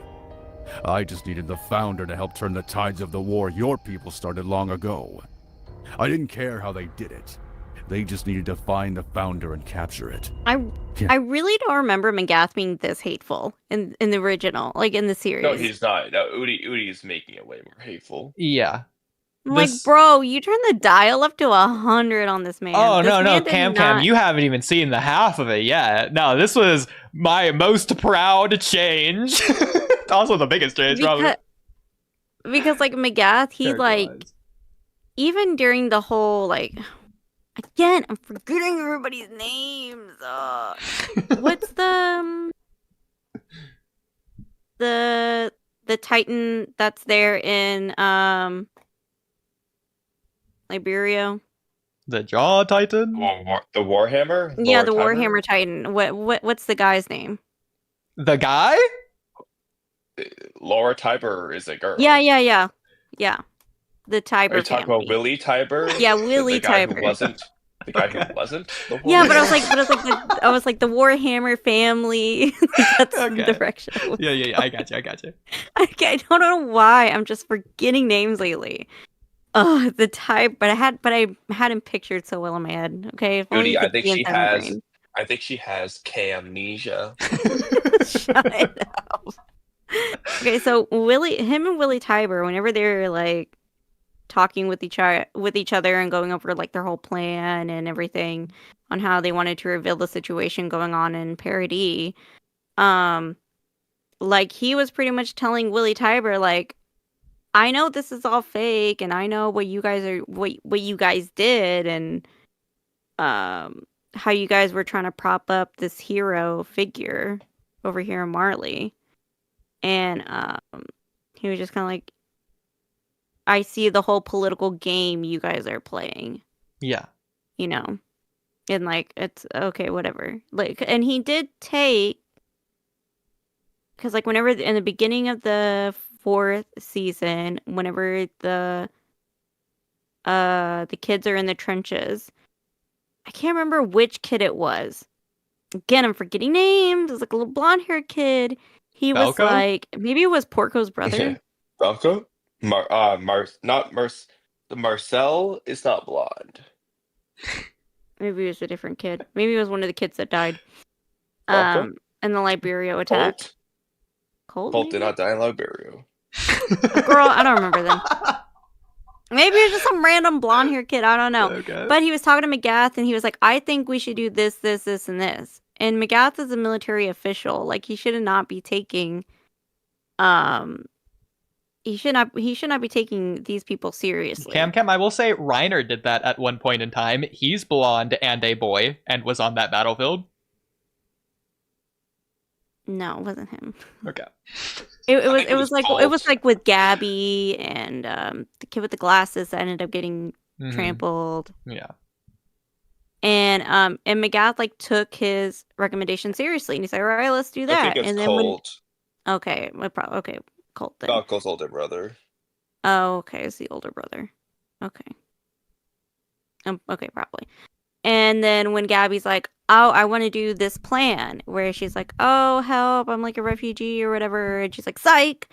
Like, he takes her seriously with that. So, like, really, he doesn't see these people as, like, disgusting and inhuman, you know? Okay. He's just like, this is all politics. This is all a game. And this is the way we have to win it, kind of thing. So you made your point there right at the very end. I was hoping you wouldn't, so I could make fun of you for listing only supplementary evidence for like 5 minutes straight, but you did list your point there at the end. So, okay. With that being said, to address what you're saying, I just had to get there, okay? So, Kev, in this, he is just as intelligent, military strategic, and understanding, which you'll see later on. This is just like you said, with the notch turned up to 100. And that is the explanation. Like, I think this is a little bit more realistic of a depiction, and I personally love this way better. Because he is the general of Marley. Like, he is proud and all this. Okay, listen. I understand that, and I encourage you to hate it, okay? So, McGath is probably one of the most divisive things that I did. To where you're either going to love him or you're gonna hate him. I love him in this. I think this is a definitively best version that we could have got of McGath in the story for the sake of conflict and struggle and everything that he could have presented. It's a huge change. If you hate him, I'm not gonna try and change your mind or defend it or justify it. He just is what he is. He's going all out on it too. I don't think it's even turning. It is turning up to 100, but it's also like doesn't innately hate the Titan shifters. You know, he does not hate them. He's just like, so this is the political game we have to play. Like, Yeah, but he does. But he that's does what he's in doing some that way year. see it as unethical. In some way, but he's like, but okay, let's go. I'm still gonna call you out, Willie Tiber. I'm gonna call you out on your shit. Yeah. And he like doesn't necessarily, he's like under Willie Tiber. Like Willie Tiber isn't he considered like a lord or something? So he could get in trouble for calling out Willie Tiber on his shit, but he doesn't. You know. No, that's all still here. He's the exact same way. And to be fair, if you want me to defend a little bit, he's talking to Willie Tiber, an ally in that moment, whereas right here, he's talking to his enemies who he has war declared on at the current moment. So he's acting with caution, maybe you could argue, but he's not going to show weakness. He's not going to show sympathy or empathy. He'll show from like the third person objective view of consideration for their feelings or whatever, but he's not going to let that sway his actions or what he needs to do as his position, considering he's considering his position as general more so than anything else. In fact, that's something that Mikasa was just trying to get about, is that don't like ignore his high authority position of power, because that's not who he is. He's just a human. He's a weak, pathetic old man. That's who he really is, and that's who he's not trying to be. So you could go with that route. But what I will say... And he's not even that old, okay? He's probably like 40. Yeah. What I will say is that, in general, Mikasa. about Magath's character, I feel like we don't need to debate it every single time he does something. We can stop to pause to stop to pause. We can we can stop anytime he says something in particular of the thing that he's saying that we could discuss. But like when it comes to Magath's character, I wanted to stop yes, and address it here at least, just once. Okay, that's okay. So we're on the same page. Now I do want to say at the very end of the episode, I'm going to be curious if you change your mind, having seen everything that I have done with him at that point. But it's not going to go against any of this. It's going to double, triple, and quadruple down on all of it, to the point that it's going to go so far in that direction that you might just accidentally end up loving it instead. It's kind of like Danzo or Falco in that regard, not to where they're made to be hateable, but they're made to be the most extreme version of this type of person. Not Falco, I meant who's the redheaded guy on our side? Flock. Yeah, Flock. I got the F right. I was confused about that. It's like a 5-letter name. Does he mean the other end of the spectrum? Saying the word Danzo got my brain fixated on it has to end with the O sound. Oh yeah. So, there you go. I had to make it rhyme. Okay, with Flock. Yeah. Yeah. So it's not that he's meant to be hateable. It's meant that he's to be interesting and compelling. Similar to Tony Stark, Iron Man. He's a billionaire philanthropist, and he's very rude, cocky, and like witty and sarcastic and all that. Well, he's meant love to be. Tony Stark. But Cam, he's literally objectively unlikable. You like him because he's interesting. I never found him unlikable, though. Well, that's my point. If he's funny, exactly, that makes him likable. Exactly. It's just like and he's hot. He has pretty privilege. Exactly. It's like any story that follows the bad guys and makes them interesting or fun. Specifically, the movie Bad Guys, which follows the wolf in I think it was a Pixar movie that came out last year. I would have used Death Note. Like that works as well. But yeah, it's about seeing someone that you will never get to see in your real life because of how rare the position is. Like you never get to see a billionaire philanthropist, which is why it's interesting to watch that person in a movie. That's how a billionaire philanthropist would act, and I want to see them act like that rather than how I would act.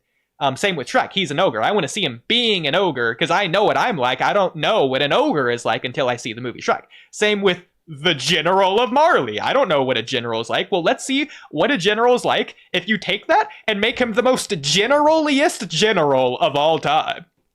He's so general, I'd argue he's a specific. That joke wasn't funny. Dumbest thing ever.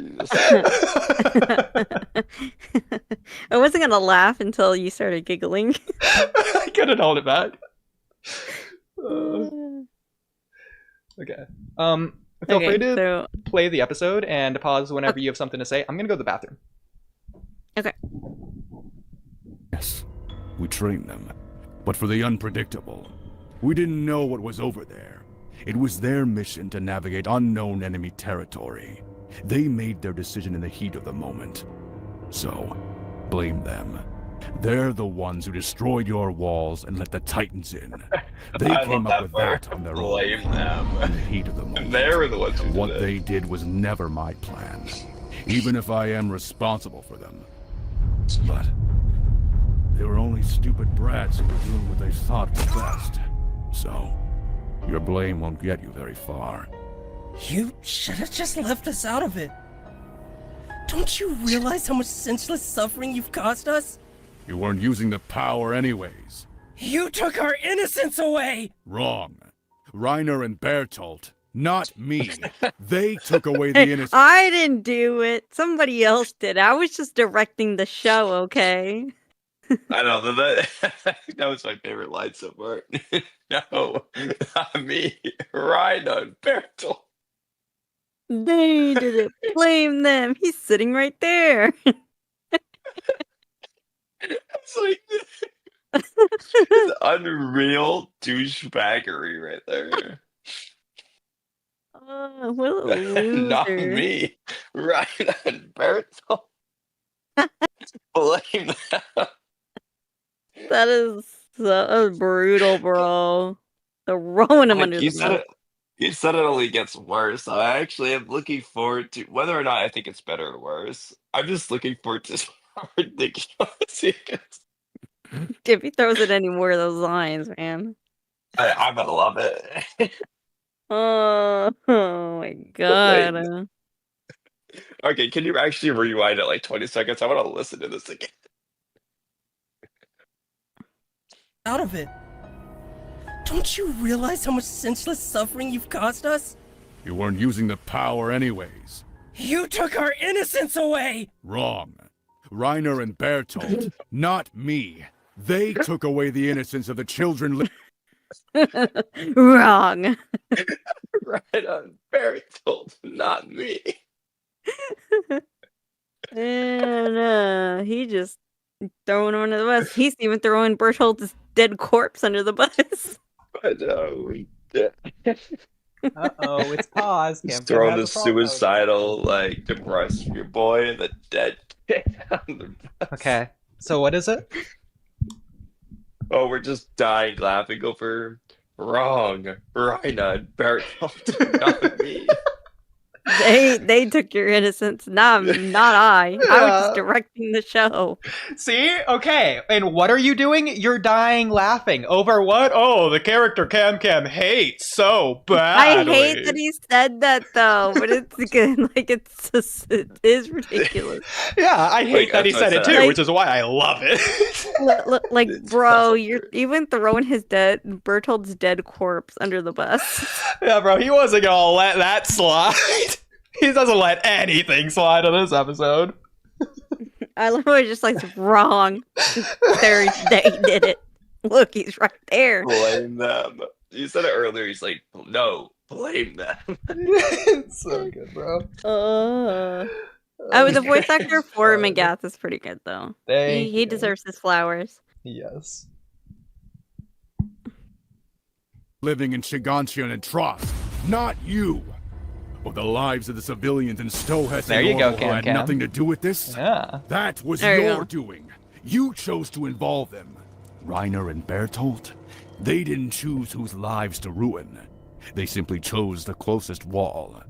Maybe love if that the line. Titan you stole showed itself like planned, This is true. none of this would have ever happened. No civilian ever had to die. Your people chose this through their own bottomless stupidity. You people are no more innocent than we are. No human is perfect. Yeah, so It's Cam about time you learned that. if you pause. So I feel like the best way to explain Magath's character is that he's not going to take any excuses. He's going to keep them in line. Whenever they go too far, he's going to bring them back down to reality, keep them in check, remind them who they are and who he is and everything that has happened as objectively as he can.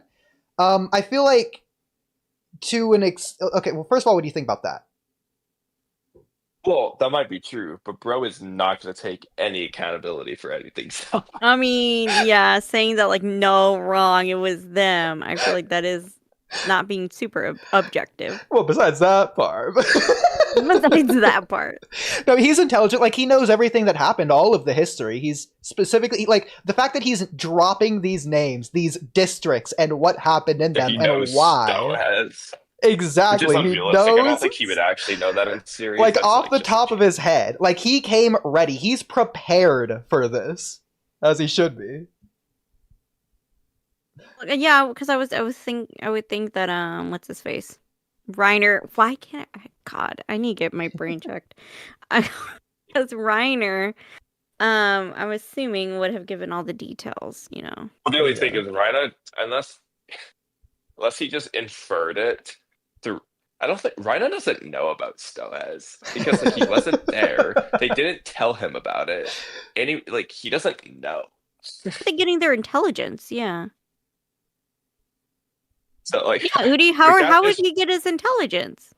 McGath wouldn't know about Stoaz. Realistically, Peek and Zeke actually invaded early in this timeline. They're peeking over the wall right now. Yeah, that pixel that looks like a cloud, that's actually the cart titan. Oh, I see. This isn't even Stohess, by the way. It's not the greatest place to find this. Oh, that's fine. Oh, so there you go. Okay. You know, I almost had given you a pass, and then Conway swooped in with the knowledge. Almost got me there. Okay. I don't see why he couldn't know about Stohess. It's not that there's no conceivable way they could ever figure it out. It's just that he doesn't. He wouldn't in series without some changes. The thing is, like, there's always, like, you would have to implant a spy into the world. That's how it usually goes anyways, but... I mean, are we sure that Reiner doesn't know? Did Reiner... at what point did Reiner find out that Annie was taken at all? Was it when Armin said at the end of Season 2? I think so, because they specifically didn't tell the Reiner and Bertolt and everyone else in that group about the Stohess stuff, because they were weary that Reiner and Bertolt were involved with Annie. So they didn't tell anyone. Throw in a spy. That's your solution. There you go. I'm fine with that. Who? Okay, freaking NPC Marley soldier. have him steal Connie's dad's clothes. There you go. No, I got one for you. Yelena. Okay. Oh, yay. Unironically, that could work. I think realistically the best person in universe could be Niall, just because of his role in Stohess and how he's going so against Erwin. Don't know how you would make it work, but that's who I would choose. If I had to choose someone. Niall. I don't think so, because like... Just from like the narrative, not from like what makes sense. Not what makes sense. Well... Okay, but it should make sense. I mean, I agree with that. I can't disagree with what you're saying. It's just, okay, perfect. It should make sense. So in other words, you agree. All right, let's go. I can't handle y'all. So get it through your thick damn skulls already, damn it. In time, we all make mistakes. Yeah, he's mean. We can't change. Things we regret. Human nature is to be guilty, but that's why we must look towards the future. There's no need to bog down our present with the events of the past. Because in the future... That's going along the lines, essentially a direct response to what John was saying earlier, that everyone's done something, there's murderers all over the world, etc., etc.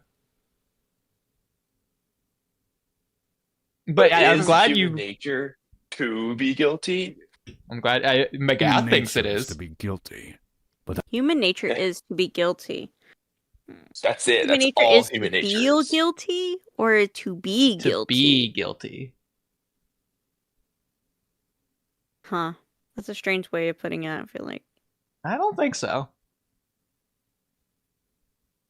Because everyone's going to do you haven't something. done anything to be guilty about. Well, no, everyone does something. That was John's point earlier. But not everyone feels bad about doing it. Like the people that were gonna traffic Mikasa, I don't think they felt bad about doing that.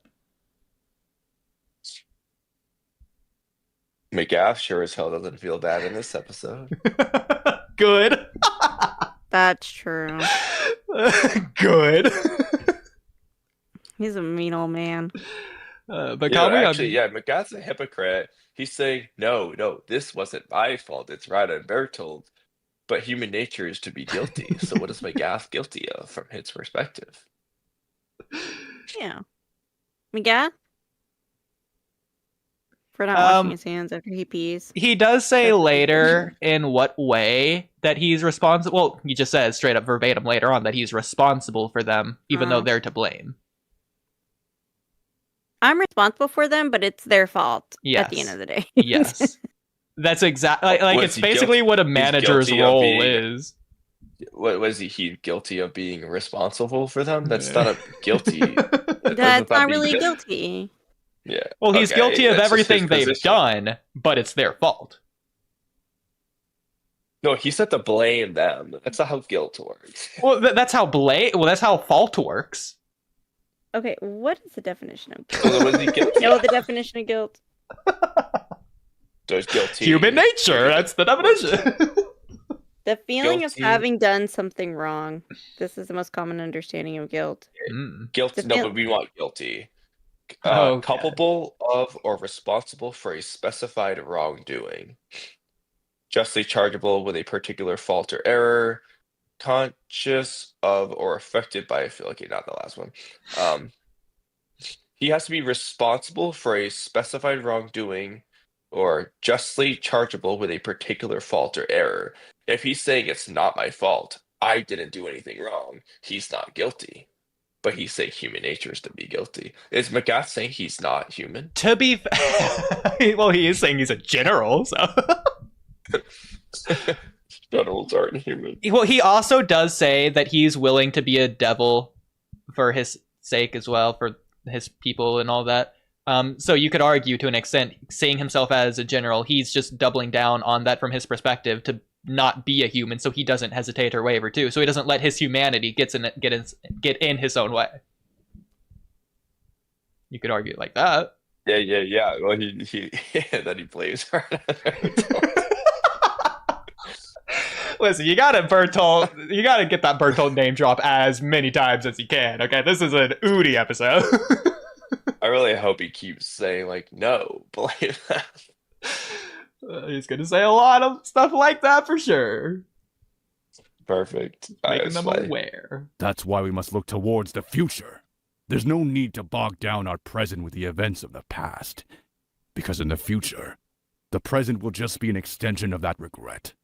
It's our duty as soldiers to minimize suffering. That means ending wars as swiftly as possible. Sir, with all due respect, we aren't soldiers. You trained us to be warriors.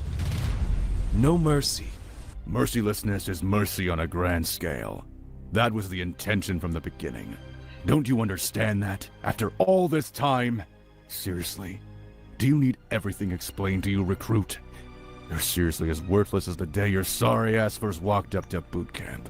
Mercy. So you say? done with them. That coming from you? Tell me, how many sleepless nights have you spent surrounded by man-eating monsters?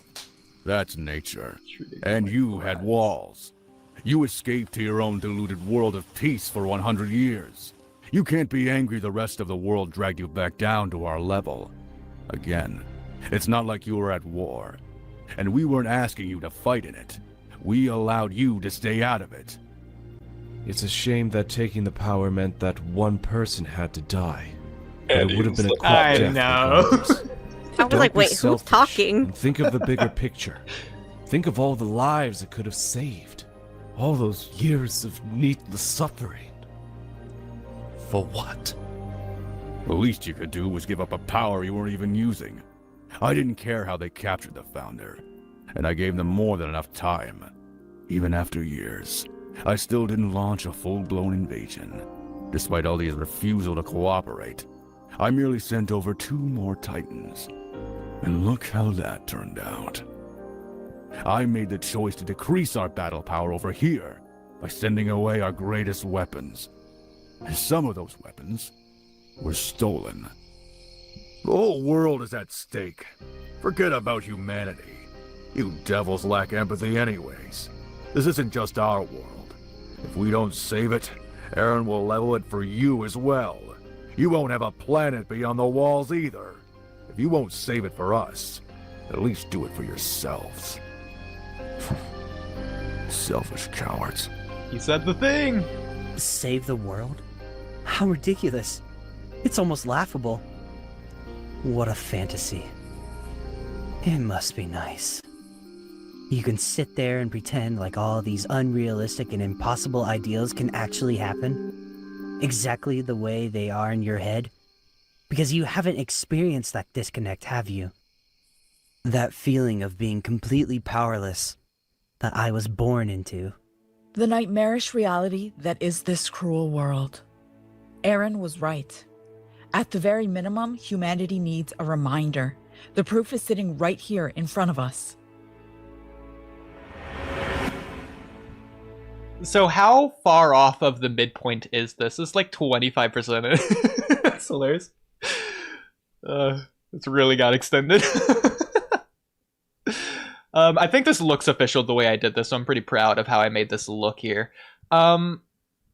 So talking about everything that has happened since the previous pause, thoughts on anything in particular? Maybe? No? Yes? Anyone? Honestly, I'm starting to get cold and sleepy. I'm trying to think. I think I've said everything I've wanted to say. Oh god. What I will say is something Magath was getting at is, unlike in the canon, you could argue this could have been in the canon, is that he's basically saying, like, you guys took this like too seriously, like it's not a big deal, bro. Like, because if they just didn't fight back and Marley just took the founding Titan back, they just weren't going to bother Paradis for a while. Like, they're just gonna leave him alone so they could focus on For a while. themselves across the sea in their own war and stuff. So in this case, it's just Paradis just gonna be left alone. But they had to fight back and turn it into a bigger deal than it was otherwise, and that's why one thing led to the other and escalated the situation. Yeah. I think that's at least and then interesting. And then Hanji was saying, like, oh, you've never had to, like, fight off man-eating monsters. And he's like, okay, well, please, like, you guys never been at war. We just brought you down. We just, like, kind of level the playing field, I guess, kind of. So it seems like what we watched so far, it's more like my trauma is bigger than your trauma. Well, that's what this whole episode is anyways. Both in this and the canon. And there's no, like, really, yet. There's no really, like, okay, yes, we're all in our trauma, okay, but, like, how do we fix it? Where do we go from here? We're not there yet. Not yet. Yeah, you gotta linger in this. Everybody's got to get their feelings out. You gotta breathe in this. Yeah. I will say the natural counter to the idea that Magath presented has already been presented. Maybe it's I think it already was presented with what Armin says about the resources. That eventually you'll come for the resources. But I think sticking with Magath's point there, it's that, like, maybe eventually we will, but those resources aren't valuable to us right now. We need to focus on completing the war, which those resources aren't going to help us do right now. So we're going to ignore that. I think it would have, because, like, what I kind of had forgotten was that they were starting to say that, like, when they were using the Titans in war, that the Titans were almost becoming obsolete, in a sense, in war. Because of the technology. Technology advance. So we know what Paradis used the Ice Burst crystals for. What do we ever see what the rest of the world uses them for? Ever at all? Well, I mean, nobody else had really gotten them besides the clan. Yeah. What were they called? Ozumabito clan? Ozumabito, yeah. Because that was the deal, was that, okay, like, help us, we'll help you. Mm-hmm. And so that's how they were able to make, like, the flying boat, you know, the airplane. Yeah. So, like, you could use that in war. Well, the thing is, they already had like blimps and stuff to where that plane is essentially obsolete in comparison. Blimps are kind of slow compared to like planes. Well, and interesting you blimps. say that. For something. Oh. But okay. So I will say, even if you think that they would use them in war, I would argue that the effort to go out of their way to go get the crystals when they'd have to fight Parody to get them in the first place, and the fact that it's on Parody, they have to go out of their way to go get them. They would scatter their troops even farther by doing that, to where it's not really worth the war effort. To where they just wouldn't have done it anyways until after the war. Like, even if it would have helped them in the war, the drawback would have been even more intense. Yeah, I even think, though, even, like, if they gotten all the Titans back and the Founding Titan, I still think, like, Marley would still be struggling in their own wars. Oh, no, the Founding Titan is pretty OP. But the way it's gonna level everything, I'm like, do you want to level all the land that you, essentially? I'm like, what? Why did they go to war with the rest of the world? Do they just want land? Like, what was the deal with that? Do we remember? Probably land and power, yeah. Yeah, so I'm like, you don't really want to decimate all the land with, like...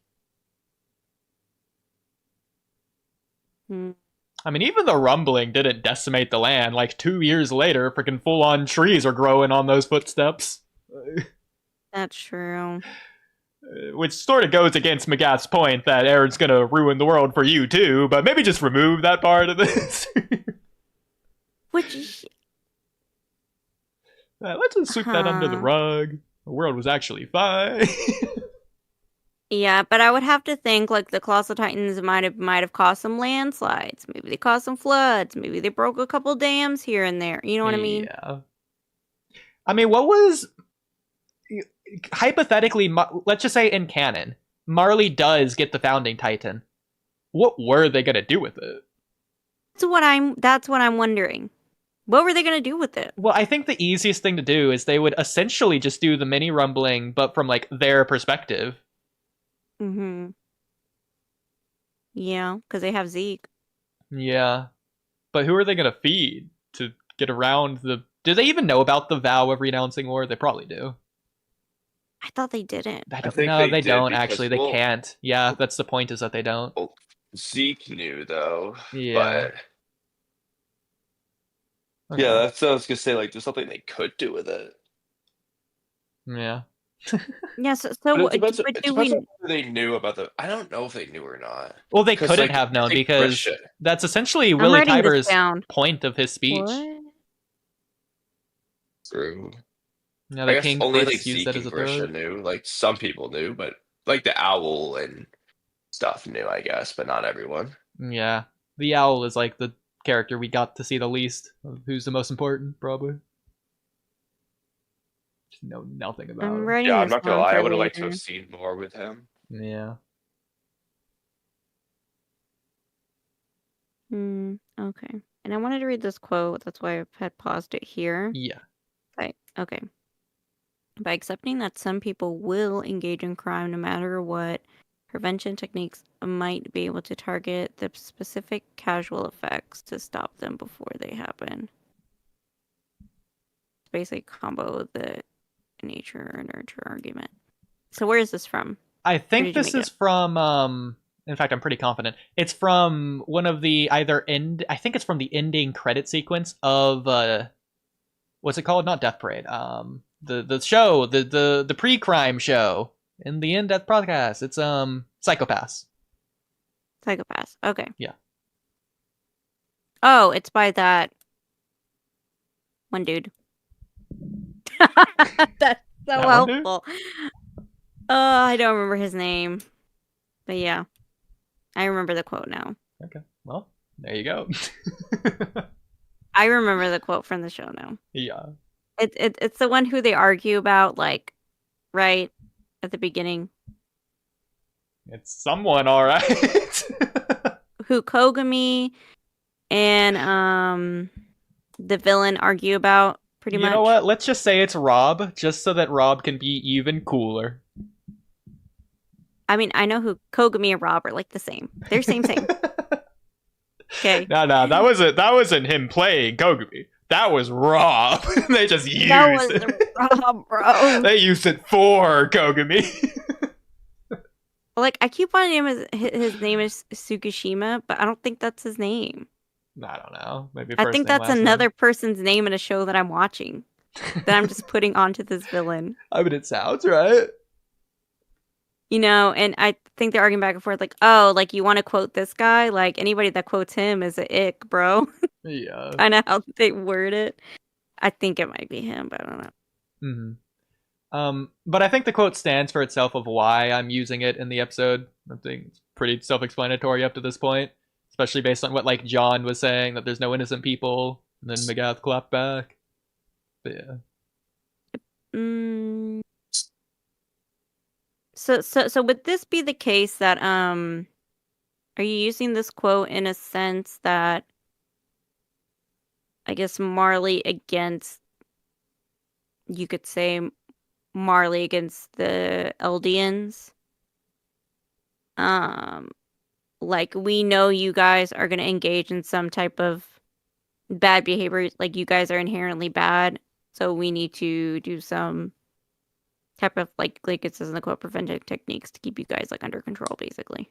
There's a layer of tragic irony with this because it's talking about prevention techniques. So it's basically saying like what could have been, or oh, what if this was different, which is something they're doing in the season 4 finale. Mikasa is doing that, thinking about Eren.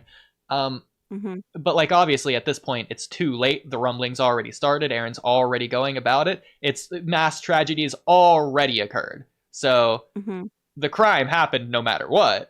But the prevention techniques, it's too late for that at this point in time. Oh, I see. Yeah, because it's even ending with before they happen. To stop them before they happen. Well, too late for that. Yeah, too late. The nature and nurture argument in reference to Eren as well. It's also to say that Parody isn't innocent either. I'm pretty sure at some point in time in like season 3, Armin says that he has to become a devil to keep fighting. I think he says it in the finale as well, but yeah. It's like if even Armin, the person who is supposed to be narratively seeing the beauty in the world, is a devil. So there you go. Yeah, and that's what I mean, and I think that's what Brittany means as well, when like these people are too in their trauma to really see the future. You know what I mean? Yeah. It's basically like, you know how like Kishimoto just kept it to where Naruto intentionally just didn't kill anyone throughout this. Imagine if he just did a lot. There you go. I was watching this. Same idea. I was watching this YouTuber's video, and he goes, why is shonen now so pessimistic compared to shonen back in the day where it's so optimistic? Like you've seen, like Naruto was so optimistic compared to like something like JJK. Aura farming. Like, that's my only explanation. Huh? Twitter. Aura farming. It's realistically why. Oh god, don't say the word. The AF word? Kamui hates that word. It's just I've had enough of Twitter and aura farming. It's just the definition of JJK at this point. What is that? No, it's the aura definition farming? of What does Boruto that to mean? Blue Vortex and Boruto's stupid face. Fake emo draws in every single panel. Your aura, you shut up, bro. What does that mean? Aura farm? What does that mean? I don't know this. I don't know. I bro, do not ask know Twitter. this. It's when they look. It's when they farm aura. I hope that Kami would give a better explanation, but I feel like this is the same thing when like Sour was trying to explain bot farming to me. I'm like, what is bot farming? So they're just so cool and tough. They're like a man. They're It's like a man. Gojo does this a lot. Boruto does this into Blue Vortex a lot. Like it's a character who's acting cool and like going out of their way, almost like intruding on the plot to like break up the pacing of the story, just to have them be cool, to give them a hype moment, even at the expense of the story, dude. Gojo doesn't even do it a lot, bro. Gojo's goofy. Like he's like aura farming. Okay. Okay, so it's Goku's just just like being it's strong. just like wow, look at our character, look at our main character. He's so cool, and it's like okay, we get it. He's cool. Like, what are we doing? Exactly, and it's Like just like that? overemphasizing it Oh. constantly. That's Dora farming Yeah, when they that's do it Boruto and nonstop. Oh, okay. Okay, I get it. Yeah. Have I read a manga that's been like that recently? No. But I don't read Boruto, so. Well, if you do, you get to see Boruto's aura. I thought Boruto looks kind of wonky sometimes, though. So. Yeah, but he's got aura. Yeah, he doesn't look wonky. He looks ice cold. I cannot. Okay, I'm sure he has lots of aura. Okay, good boy. Good boy. Okay, are we good to watch more? There is a second credits sequence thing, not credit, but like mid-credit thing. If you want to play it for like 5 seconds. Since Attack on Titan does too, I did too. There you go. So there you go. Okay, Jeremiah 9:21. Death has climbed in through our windows and has entered our fortress. It has cut off the children from the streets and young men from the public squares. Okay. Yeah. There you go. It works pretty well, all things considered. The atmosphere and all that. Yeah. I think, isn't Jeremiah like in the Old Testament? So there's a lot of war going on in the Old Testament. I'll be honest, the reason I looked for an Old Testament quote in the first place, when I was writing the script, I was obviously inspired by Cam. So it's like, I should include like a religious thing. Plus it like brings Attack on Titan back to its roots, which I do directly later on as well. I feel like this more so like brings a horror element to the rumbling as well as the current atmosphere of the campfire scene. Mm-hmm. But yeah. I totally thought it was just because you were old. It's because Cam's old. Your face is old. Your face looks old. You look way older than what you really are. You look 35. It's actually complete nonsense. Everyone thinks I'm like 5 years younger than I am. Because you act 5 years younger. That's why. No, just from photos. But that's it. Whatever. It's You both. look an old man. Get out of here. I don't want to hear it. Cam's just jealous. I don't remember where I saw this exactly. I might have looked it up, or I might have seen it in church and be like, "Ooh, that's perfect for Cam for this episode." I don't know, but it's somewhere. It was a year of writing the script, so I forget a lot of things when I was writing it. That's why I did what I did, but I remember some stuff. You hear that, Cam? He thought of you at church. Okay. I think that's very nice. Don't know why God we was going somewhere with that, but whatever. I know. I was like, okay, where are you going? I thought you were gonna come up with more to say, but you didn't. So, just trying to give you a little bit more to say. Kami's brain is fried. He's tired. I feel like you're always tired. Get over it. Aren't you supposed to be young? Attack on Titan's and been awake bringing and it out of him vibrant? recently. I just had a long day. Yeah, whatever. Have a little bit longer of a day, if you will. A longer day with us. It doesn't matter what you think of us, or Marley. The whole world is at stake. Innocent people's lives are on the line. What does it matter if it's the whole world? At this point, the death count is so high, we'll never be able to understand what each individual life meant, on either side. That's right. Right now, Eren is fighting. For us. We've had to throw our dead away as bait just to make it back home. We couldn't even give him a So proper Armin burial. saying that real quick, I After think they it's earned kind of their funny respects. because I didn't write that in the context of the conversation, but recently-ish we had the conversation about me and Kam, we were on the same side. Cam was against us in the finale when Armin hears 80% and he's like almost throwing up at the realization sinking in. That sort of goes with our interpretation, Kamui, of what Armin was saying there. So he already knows that's a large number. Oh, yeah. You just didn't know the exact number, which is the important part, but yeah. But anyways. We had to squander it. So what's the world supposed to mean to us? We're just fighting back after years of resentment. Now it's your turn to be on the shitty end of it. You have a chance to feel the fear and the helplessness that we felt. Then maybe you'll finally understand deep down how hopeless we always knew it was. We only killed who we had to for the sake of our mission. Armin, you wanted to know why I didn't kill you, right? I could have. It would have been so easy. There was nothing stopping me. It was the path of least resistance. In fact, Marley of course wanted you would write dead. that in. You're dangerous in your own way, and I knew that. But on that day, as I slaughtered your teammates, left you without a horse in Titan territory, and carefully raised your hood to look in your scared, defenseless eyes, I saw a reflection of myself in you. At that moment, for the first time in my life, I love how I edited I made a this. choice. For the first time, I felt the ability to decide something for myself. I don't care if it was entirely selfish. I wish Annie stepping on the grasshopper was a little bit more dramatic, but it still works as a sequence. I think her saying that, like, oh, like, this was my chance to make my own choice. I think that's a good thing to add. Okay, what is she, Neji? Should be. Yeah, so I think Magath is the character I'm most proud of changing him as like a character. I think Annie is the one I'm most proud of giving character to her. If you understand the distinction there.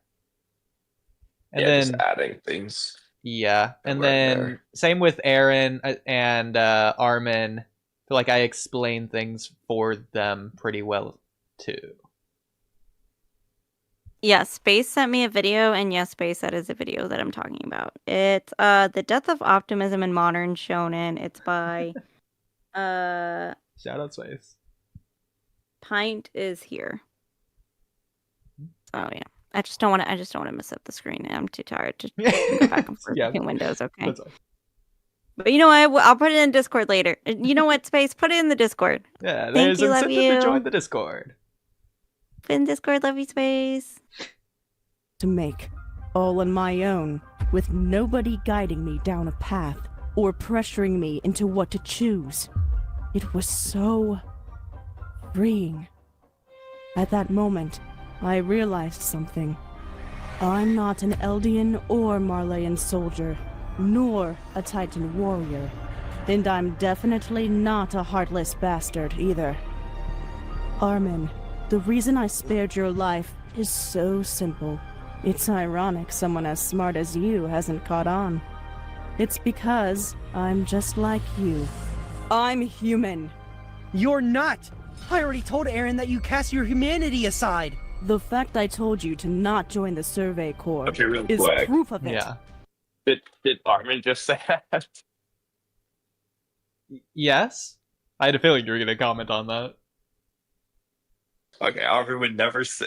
If Annie says, I'm human, Armin would not say, you're not.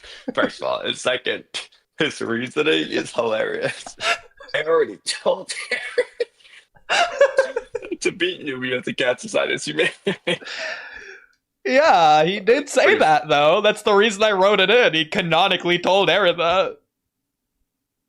Whereas, yeah, I don't think you say that in response. You know what? I'm not even going to try to justify it. That's fair. It's still pretty cool. Oh, you got him there. Not. Wait, Armin's not saying you're not human. Oh, It's an interesting exploration. Why are you so mean to Annie, bro? To be fair, I'm pretty sure Armin says on the boat in the finale that everyone has had to cast their humanity aside, even he himself. Yeah, but he's not going to say that Annie isn't human. That's what he's referring to. Things. Yeah, no, I get it. It's too far. But it's funny. At the very least. It is definitely funny, I'll give you that. Okay. Oh, that's why. Okay, sorry, I'm reading something. I was like, I got this email like at 11.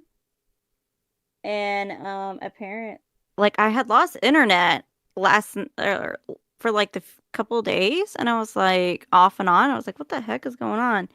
And apparently, it says since earlier this weekend, numerous elements of the broader U.S. internet network have been the target of a large-scale cyber attack coming from outside the United States. Mm. So, What does that even mean? Cam got EMP'd. the type of cyber attack floods networks and servers with malicious traffic, aiming to disrupt the flow of normal service. For example, I understand that PlayStation's game servers have been materially impacted in addition to many others. That was like a 2011 thing, but I think it recently something like that happened again. Yeah. Interesting. So I had just Cam's been hacked. Good to know. Good to know. Yeah, we're actually first talking was a Crunchyroll. flam right now, Kami. It's just some guy in like India with like a voice changer. Are we Hi. talking to a Cam AI right now? Yes, definitely for sure. It's a Cam AI. Huh? Cam, This unironically, next explains a time lot. you're streaming with Sour, just to get his reaction live so you can clip it and send it to me, I want you to tell him that I'm planning to make a Sour AI. Just to see his reaction. Just for that. Oh no. I just want to see it. Oh no. It'd be really funny. Okay, I Let's guess. go. It'd be funny if you could somehow. Okay, I don't think unless we can get an AI into the Discord, this could be hard. But it'd be really funny if if you're ever annoyed with Sour, to basically have an AI be you and like respond to him, and you're just like listening to see what it says. So you're not actually talking to him; it's just the AI. Oh my, that would be Like he so goes the whole funny. stream. He's talking to AI, thinking it's you, and it's just not. You could do that. Oh, that's pretty good. That would be hilarious. I would do that. Okay. I like the idea. Yeah, you'd have to like do it like an hour or two into like a 5-hour stream or something, just so he's not like suspicious right from the get go. Let him get comfortable, kick his feet back, and scoop in, whoosh. right out from under him. Oh, that's so funny. Oh my gosh. You gotta figure out how to make that work. I gotta figure out how to make that work. I gotta figure out how to make it seamless, though. Yeah, that's the thing. That's the thing, because I feel like with the trippy one, you're like, close your eyes, don't look yet. Exactly. Which that trippy one was pretty funny. I will admit that AI. I still want to figure out how we can get the Trivia AI into the Discord so we can all talk to him. It's gotta be coming soon if it's not a thing yet. It's gotta be a thing though. That's the thing. We'll figure it out. It sounds like there's a way. I just don't know how. Like, yeah, we'll get Rain to do it. Rain. Yeah, does he know how? He'll find out. How is Rain? I'm sure Rain would tell you, chillin'. No, that was a terrible Rain impression. I feel bad. Good.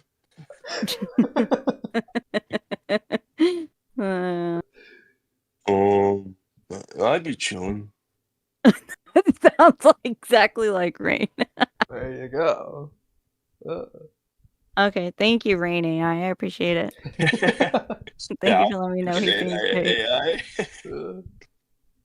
Just make everybody an AI. I mean, it would be really funny if we could get a whole stream of just like all of us as AIs talking to each other. See if chat even recognizes, like we just don't show it on screen. Literally. It's Make it- infinite content. Like, what would they talk about? We'll find out. We get this. They have VTubers who are AI. Yeah. So they like do. it's a thing. Yeah. We'll figure it out. I wouldn't have even known it was an AI. Okay, like after watching it for like a couple hours, okay, maybe not a couple hours, but like an hour, you're like, oh, okay, this is kind of sus. But like when Sour first showed me like an AI VTuber, I was like, oh, that's just somebody using a voice changer. And he's like, no, bro, it was AI. And I was like, what? Sounds like a thing. It's weird. It's creepy. I didn't like it. Fair enough. But you know, it's possible. Yes. I didn't want you to die, and you called me a kind person. Maybe it's because I knew I could never consider myself such a thing. I needed someone alive who believed it. I needed to hear someone say it. If I killed you, I'd be taking away that part of myself. It would be killing the human inside of me. And I wasn't ready to let that go, because I didn't want to go back to that feeling of nothingness, the sensation of being nobody, without the ability to choose for myself. I didn't want to lose what you gave me, rather, what you allowed me to realize I had. Maybe it was selfish, but I meant what I said. Leaving you alive could have become a burden. It would be a risk to the mission, and lead to countless more senseless killing down the line. Yet, even with knowing that, I made my own decision. The fact that you're alive is a testament to that, and I respected your decision in return. The fact that I went along with your stupid and reckless plan to go to that basement, knowing full well what was going to happen, is all the proof you need. Would a human do all the terrible things you've done? Would a monster do all the rest I've done? Humans are complex, Armin. They do contradictory things all the time. Don't you, of all people, understand that? If you can pause it real quick. They don't know what they want. So, Kamui, this is understandably a big change and not what I was going for at all. But would you be more okay with Armin saying what he's saying here? If, hypothetically, for like the rest of the series, like the finale, it's just not going in the direction of them ending up in the first place, like at all? Well, I'd definitely say more okay, but I'd still feel weird about it. Like, without a lot more changes earlier, probably. Would you be weird if Armin said it to Reiner? Yeah, I feel like Armin just wouldn't be the one to say this in the first place. Okay. Like, the only person, honestly, he would say that to would be like Eren when talking about the 80% genocide, but he doesn't say that there either. Yeah. To be fair, it's not like Like, I feel like Armin's just Connie like... should be saying this or something. I feel like Connie would not say. I feel like John would be the one to say it. Yeah, but the point is, like, it just wouldn't be Armin. Or Mikasa could say it. So my like justification for this is like, this isn't just like John coming up to him like 3 Tuesdays ago and be like, "Hey Armin, like what do you think of Annie?" And he wouldn't be like, "Oh, Annie, she's not even human." No, it's like he's only acting like this like in reaction to Annie almost like flustered, putting himself Yeah, like I on know, the but defensive. I still feel like Mikasa would be the one to jump in here and like say it. Honestly. Mikasa would be 'Cause good. She's already, Yeah. because she's already like having those arguments with Annie anyway. So I could see her Exactly. like standing up like for Armin, like you like, what human would do that? And then she'd be like, "Well, I saved Armin." I think Blah, that's blah, good. blah. If you want to like rewrite the rewrite, I think I would change it to that. That's a good point. Now I will say, Yeah. if you do that, that makes Mikasa even more so in this case for this episode, the B word. But at least it's consistent. Well, whereas sure, I feel like that would actually be like a justifiable argument for her to make there. Yeah, Be like, I agree. well, I a agree. human would do that. I think that is just better, so I'll give you that. The only thing is that it slightly, not really, but kind of slightly takes away from Armin and Annie's relationship if you just give that to someone else. Yeah, I have to see what else you do though for that. Yeah, See if that's gonna. I mean, there if is- taking this away ruins it, then obviously there wasn't that much in the first place, like in the Yeah. actual series. Exactly. So I do have another extended sequence with Armin and Annie later in the episode. But yeah. Anyways. Their bodies move on their own and they don't know why. I think referencing the They're Mikasa thing is scared. perfect here. And I'm But yeah, no, you know you know why that's in there. Come. Don't even have to say it. Sasuke was a loser, right? scared that I was right. Scared that the day you become a dangerous, risky burden has come. Scared that my decision to spare you in that field has finally caught up to me. Even if you want to say Eren is justified, the whole world is at stake. Regardless of what you may think of me, they're human too. And you know it, because they're scared, just like you. And just like me. Seeing that on the big screen was really cool. In that way, Ramsey's like can't stomping. you relate to your enemies? What's up with you obsessed with Ramsey getting stomped on? Listen, it was a meme when I said it beforehand of like 10 out of the 10 would do it again. Always got the right idea. No, I'm not talking about the Ramsey death. I'm talking about like I don't even know what it would be called. Just like not the blocking, not the choreography, but like the cinematography. Just like the screen like fading black downward as like the foot goes down on like a big screen. That was just like a really cool sequence to see in the theaters. I feel like that's fair to say. Hey, Udi's just like, yeah, dude, it was so nice seeing a child be smushed to death on the big screen. A refugee being squished. A brown person being stepped on. Okay, Udi. You know what? He deserved it. He's a killer. Udi! He's missing a hand for a reason. You're so ugly. This ugly behavior. Tell it to the thief over here. 10 out of 10 would do it again. You're getting a spanking too, Kamui. Just referencing the thumbnail that I helped Udi with make. the stupid check mark. I still love it. I never condoned that, guys. Just so we know, I never condoned it. I wasn't a part of that making of that thumbnail. It was very fun making those thumbnails. Yeah, absolutely. Even though it was like an Udioli argument that we just disagree with anyway. I loved making the thumbnail. Just taking it to its farthest extreme. Like it's like a sticker you'd hand to a third grader, but like the exact opposite of what you'd imagine. It's like the smiley face emoji. I think we were like right about where we had left off the very first time. Yeah. So I think we're making good time. It only took like 5 hours. Has it been 5 hours? Well, it's been 3. Specifically. Oh, well, okay. Well, 2 hours and a half, to be exact. And to be fair, the first half hour wasn't doing anything. Yeah. Oh, okay. Wow. Yeah, that's right. But we've only been watching the episode for 2 hours. See, that's so bad. Yeah. We've been in call for like 3. Okay. Well, yeah, technical difficulties. Okay, the new Discord update sucks. We didn't even know what we were doing when we started call. Yeah.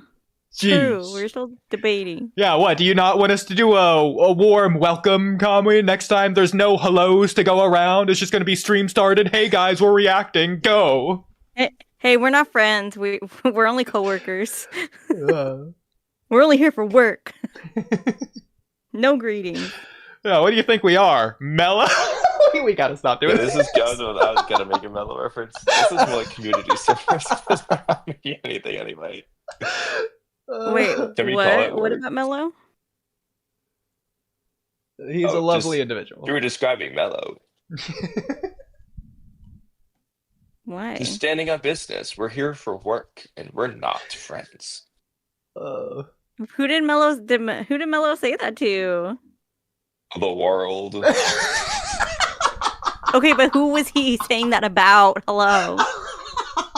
Just in general, he's not friends with anyone. Oh my god. He's not your friend, Ken. Answer you could have given. Mellow, we're not friends. Yeah, you are co-workers. Mellow, we're co-workers? We're just messing around. Don't take it seriously, it's just funny. He did say that kind of back on that one stream. But that's besides the point. So does that mean him and Free Game and that other guy aren't buddies? That other guy? Well, actually, Udi, can you give us I know, we never remember. Hey, it's not personal. I can't remember half of these characters' names in Attack on Titan. It's not personal. Oh, I thought you were going to say characters in reference to real life people.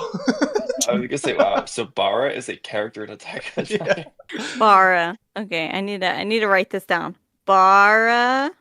Bara what? That's not his full name. Yeah. Girl. Oh, that's all Kamui said. Well, okay, we're asking you. And then one more letter. Is it Bara J? Bara Q? I feel pressured. I'm gonna have Bara C? Bara Z? I don't know. Bara Free W? game and Mellow, and Bara then I'm gonna put a B? Well, if you're circle asking around Mello, it, it'd be meaning Bara that L. they're and I put a cloud around their names so I could remember where these people came from. I'll give you a hint. It sounds like it would go together. I don't know. The letter is already written down, technically. Is it a You just B? have to write it one more time. Or is it an A? Is there 2 A's at the end of it? Well, Cam, say what that would sound like and tell me if that sounds right. Bara. There's a space in between the last letter and the previous word. Wait, Cam. With Bara that space. same idea, say it with the B. Bara B. Oh my gosh, you didn't say it the same way. Ah. I was hoping she was gonna say like Barub or something. Barab. You gotta make it fancy. Urban, even. I bet Space is enjoying this right now. He's eating this up. The tea. The T. I wish Trippy was here for this. Trippy, come on. Well, Cowboy, oh, is he gonna work with Trippy can't again? be. Are you gonna work with Trippy again? No, Trippy never answered Mello. Oh. Pretty sure. Oh, look, at least Trippy, now Trippy is the one who's sticking by his word. Yeah, He Trippy's ain't been working with real none of us. consistent. Yeah, to be fair, Think about none of he- us. he may have only blocked a few of us, but he has not answered any of us. You know, so like, Well, to be fair, that's the man who Cam, sticks by his word. he doesn't have a word to stick by. You stick by. His actions by speak his lack of louder than words. his words. There you They go. do. Because he has no words in the first place. He's really sticking by his actions, though. You know, And you don't even have actions. His inactions speak louder than his words. I feel like the action of not speaking to nobody, to none of us, that's plenty of action. His silence is deafening, literally. It's a literally deafening. It's literally. But hey, at least he's, at least he's not trying to be, okay, I'm going to stop myself. I'm going to stop myself.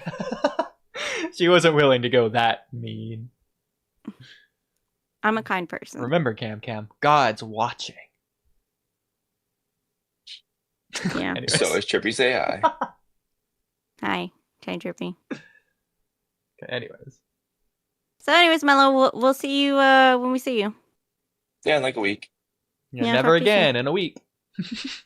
Yeah. Love you lots. Aren't you afraid as your friends were killed right in front of your eyes? It's the same thing Eren's doing now, just on a much larger scale. Eren once tried giving me advice. I didn't quite get it at the time, or at least I didn't want to.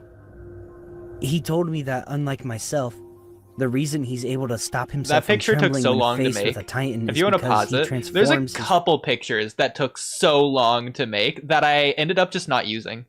The Armin going away with Eren in the mouth still. Yeah.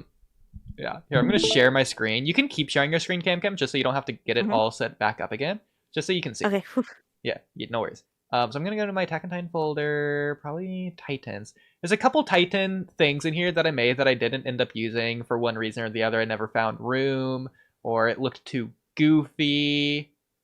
For instance, I cut this out when Eren was doing the boulder, and I put like a city behind him and stuff, and it looked kind of cool. But let's see if I can find one in particular. Yeah, the basement Titans. I think I did a couple of these original. Like, I think you can kind of tell in the background it's a little bit smudgy. Yeah, like this. This is in there, I'm pretty sure. But again, it looks a little bit goofy. I tried my best. This took like an hour. Taking all He the looks stuff very out. smudgy. Yeah, the face is pretty bad. I couldn't figure out how to make it look better. Again, I spent like an hour on this. But like the sides look really good because there's like guns and stuff pointed in the way.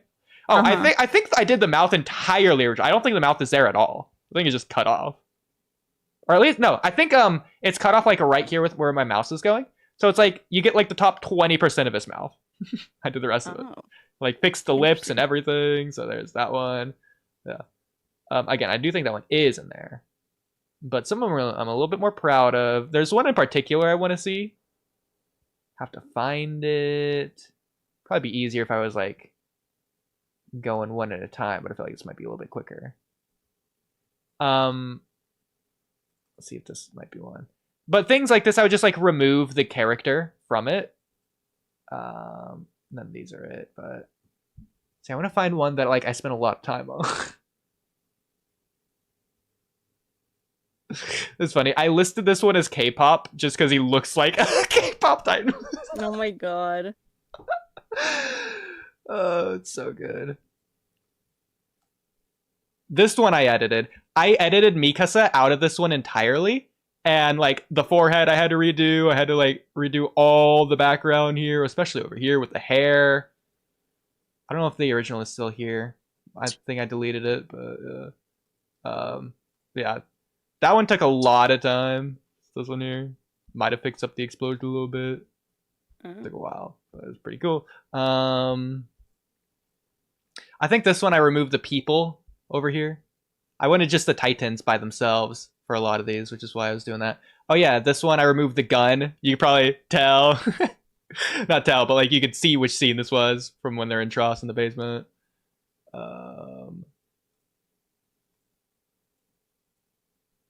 Oh yeah, this one, you can tell based on the body I edited this one. But I think I did a pretty good job based on like the weird chromatic look that the Titans have. This one kind of looks like the smiling Titan from the side. Yeah, I might have. The mouth might be the same as it is usually, but you can definitely tell based on this. But it's not just that; it's like the whole bottom. It's like all the flooring. You can tell the tile isn't perfectly lining up. The thing down here is a little bit messed up. A little bit of the chains. Yeah, I didn't even worry about the sides, honestly. That one's messed up a little bit. I probably didn't use this one then. Over here as well, since I seemingly just quit out of that one halfway through. Same with this, I did here, but again, like the sides are a little bit messed up. But again, I think the body I did pretty good job on, to be fair. Like, I don't even know if you would like notice if I didn't point it out, so it's a little bit wonky. Yeah, I wouldn't have noticed it. But again, that one is just wonky. I couldn't figure out how to make that one a little bit better, but whatever. That would have been a good image to. Oh yeah, this one in particular. This was too goofy to use.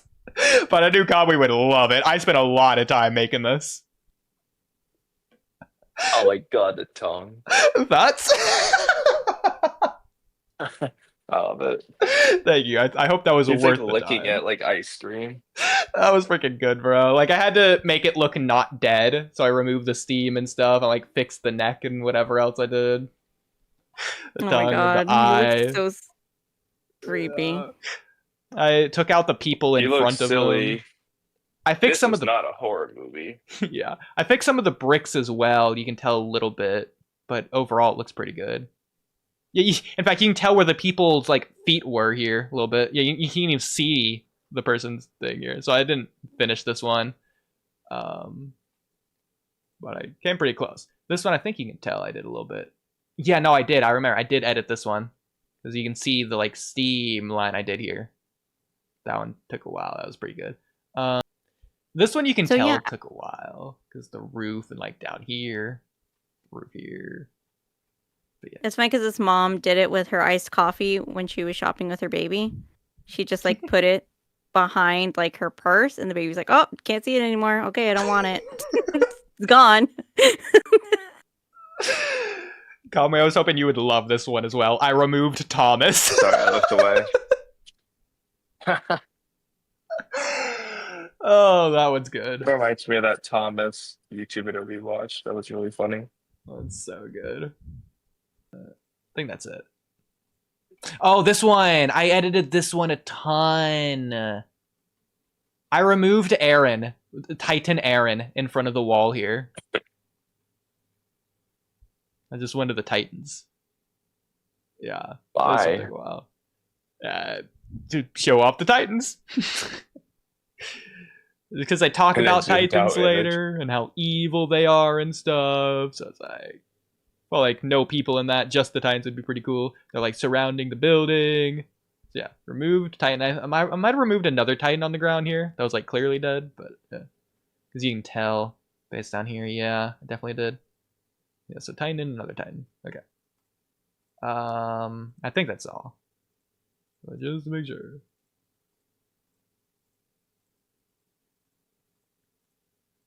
Wait, go back for a second. Yeah, which one? This looks like Okay, Bertolt. so this one, I go to the next one.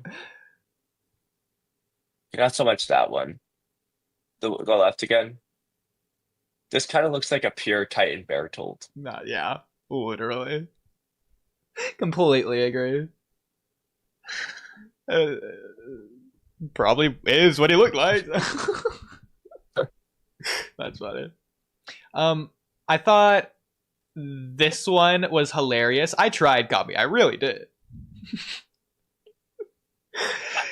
Just because there was a person in front, so I had to cut the person out and then had to like do the colors, and it's clearly off and wrong, but like I spent so much time I didn't even want to try and change it anymore. It was a lot darker originally as well, because it has to blend into like the top and the bottom, and it's clearly lighter here, but any lighter and it looked wrong, so like I couldn't figure out how to do like the highlights. It kind of makes it look like it's the Beast Titan. I was thinking the same thing. Or like it's got Dosu's like mummy thing on his back. Yeah, I was trying to do some lines here. I got like lazy and just did lines wherever, which makes it look like fur instead of like back muscles or whatever. I could have just copied one of these, but whatever. Yeah, you did way too many. It's so funny. But yeah. So I spent a long time there. Never used that one for sure. And that's all of them. So there you go. We did it! Yay! We watched all of the things. Yay! I spent a lot of time on each of those. You did a great job. I'm so proud of you. Yes. Thank you. Yes. Which one was your favorite? The one that's laying on the bricks with his tongue out. Okay. Yeah, Going, don't blame you. Might be my favorite too. Okay. You good to start? Yes. I didn't want to. He told me that, unlike myself, the reason he's able to stop himself from trembling when faced with a Titan is because he transforms his fear into hatred. When he first told me that, what a freak, bro. I felt strength welling up inside of me. I thought I knew what he was trying to say. That in order to face my enemies, I need to face my fears head on, instead of trying to run away from them. But now, I think I finally understand what he really meant. He was never telling it to me. He was repeating it back to himself. He's probably done it a ridiculous number of times by now, strengthening his conviction to face greater and greater threats, and to become the monster he needs to be in order to defeat them. For his freedom. For the visions we want to see in the world outside the walls. It's what he does every time he throws himself into a life-threatening situation. He isn't doing it for us. He's doing it for his own beliefs. Those beliefs just so happen to benefit us and harm you. So I never gave them much thought until now. But the truth is, he's doing it because he's an idiot. I always hated it when he said that about himself. But looking back, I think I finally understand what he meant. He wasn't saying it in the traditional sense, or in any way he could understand. He was saying it in comparison to me, because he saw my natural reaction and compared it to his own. How I could put on a front to act rational, even in the most extreme of situations, and how I could use logic to defeat my enemies through words instead of action. Unlike him, who recklessly rushed forwards, head first, without any regard for his own safety or life. Because that's who he is. And he was comparing that to who I am. Similar, yet different. We were both being brave. But for me, it was all pretend. I did it for him and Mikasa. But for Eren, it was entirely real. And all this time, even now, he's not doing it for anyone in particular. Not even for himself.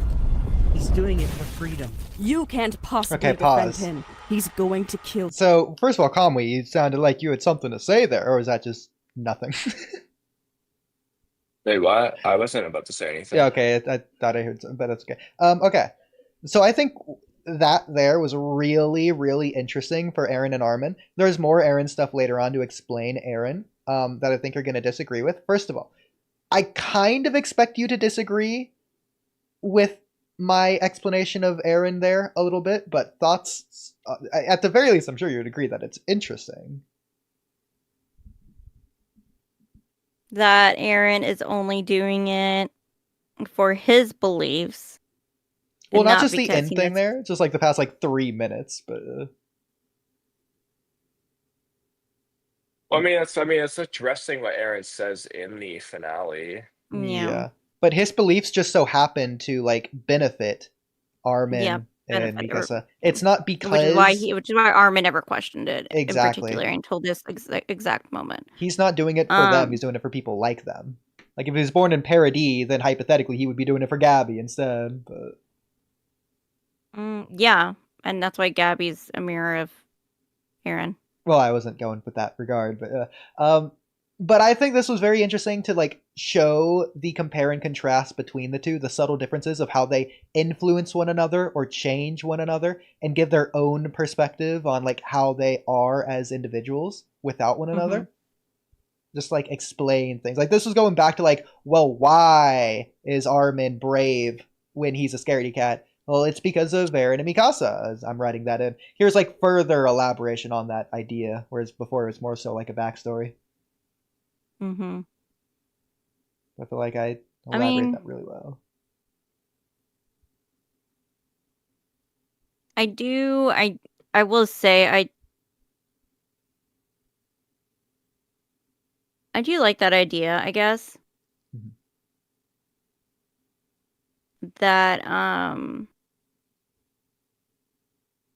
I guess that is something Armin would say, is that yeah, Eren is doing it for his own beliefs. It's just like I never questioned it until now because it benefited us, so why would I question it?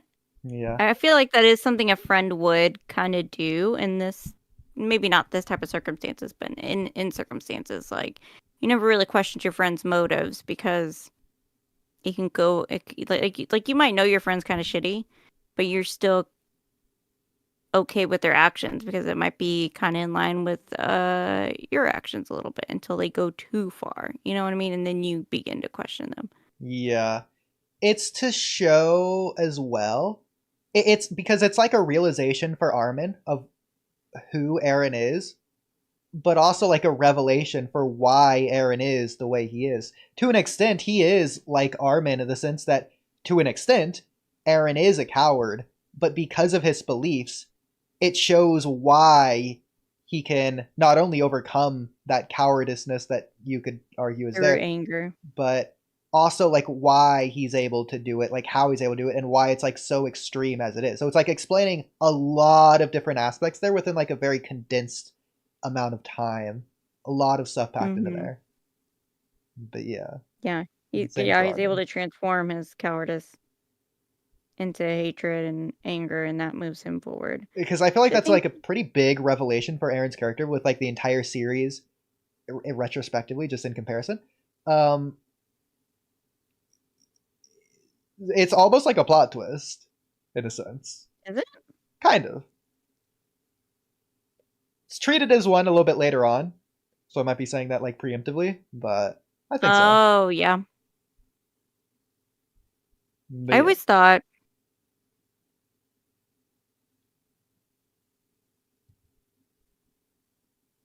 maybe it's not always Eren's hatred that moves him forward. It's almost like pure naivety also that kind of moves him forward. And that naivety is also dangerous in a sense. Well, we sort of get like the idea of why when he saves Ramsey from being beat up in Marley, he just like can't stand to let that go and for him to do nothing. Like that goes back to him as a kid, why he saved Mikasa even though his dad told him not to go in there. Like, you understand the gravity of the situation. Like, repeat it back to me, Eren, you're not gonna do it. And then he goes and does it. So. He doesn't feel bad about it either. Yeah, he's like, girl, you want me to feel bad about it? I know. Sorry. Yeah. Sorry about you. Like, and Eren's I mean, still and human. Eren does always say that. I mean, and I think maybe a good point here. Well, I mean, Eren only really reveals this to Zeke later is that if anybody's like, if anybody tries to take my freedom, I'm going to take theirs before they can take mine. Yeah. It's very selfish and kind of a narrow-minded perspective to take. But I'm like, does anybody else in the story know that? Now that I'm thinking about it. And I think Eren is unique in that regard. So this is like mostly just explaining why his convictions are so deep, how he got those convictions in the first place. And like having that isn't enough on its own. It alone doesn't drive him. He needs to like do something with that potential, which he like utilizes fully. And so it's explaining that and why as well and how. So. Yeah. Which I think it does. I think it does explain it well. I think it does give it a beginning, middle, and end. Wraps it up in a bow pretty nicely here. Yeah. Kamui, thoughts? Honestly, I That's what I tuned out thought. for a minute. That's what I thought. It's okay. I feel like anytime me and you talk, he tunes us out. Once we like Well, talk no, like Chernobyl this, he's all like, over again. One My plus phone one was equals saying that 5. they needed more storage space, so I was busy filtering through photo stuff to make storage space. Yeah. That's what happened, okay? Okay. Yeah.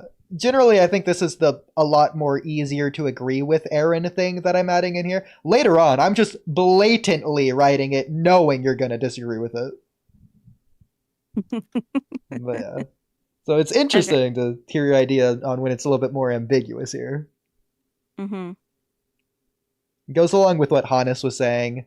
Realistically, like the last thing we watch of season 2, halfway through, that like Eren's moving forward on his own, basically leaving us behind.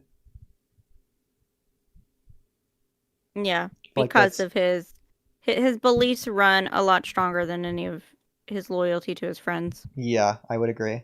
I feel like that's essential to understanding Eren as a character. But, yeah, so- Versus Armin and Mikasa, like their loyalty to each other and Eren matters a lot more. Yeah, like 'Cause, Eren's like, out here freaking headbutting Mikasa for like no reason in Charleston stuff. Like it's crazy. Yeah, and like and you know, like Armin, he doesn't get physically violent with people, but he punches Eren out when it concerns Mikasa. You know? Yeah, like I feel like episode 2, where they're having that argument over the food, that's pretty important for like this idea. And I'll even more so explain the Trost headbutt. It's not to protect Mikasa because Mikasa wanted to go with Eren on the front lines to protect him or whatever, and he's like, "Oh no, you're gonna stay and safe." It's not because of that. It's because Mikasa was disobeying the order, and Eren, the militant guy, was like, "No, you follow directions." Yeah, I feel like he was more so just like punishing her for being disobedient than he was protecting her. Like if you go rewatch the scene, I feel like you might get the same idea, but that's the vibe I got rewatching it. Okay. But yeah. Okay. Interesting. Well, since Conway's busy, should we stop here? You can play. Oh, are you paying attention? No.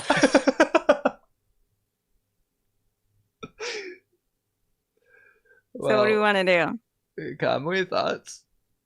Go ahead and play. I'll try to multitask. Babe doesn't know how to multitask. Well, to be fair, we could just do the thing that we were going to do last time next time, to where if and when we inevitably stop, Kamui can just catch up on whatever he missed this time. Me and Cam, we gonna be good. Yeah, we'll be good. I'm gonna say we stopped at 31:31. I'll write that down just in case it gets like a lost in time or something. Okay. So that's where we stopped, Conway. We stopped at 31:31. So if you need to watch 10 minutes before that point, you go ahead and do that, okay? Yeah, we ain't rewinding for nothing. Yeah, we're not rewinding, honey. I'm almost done doing what I'm doing right now anyway. So should be okay.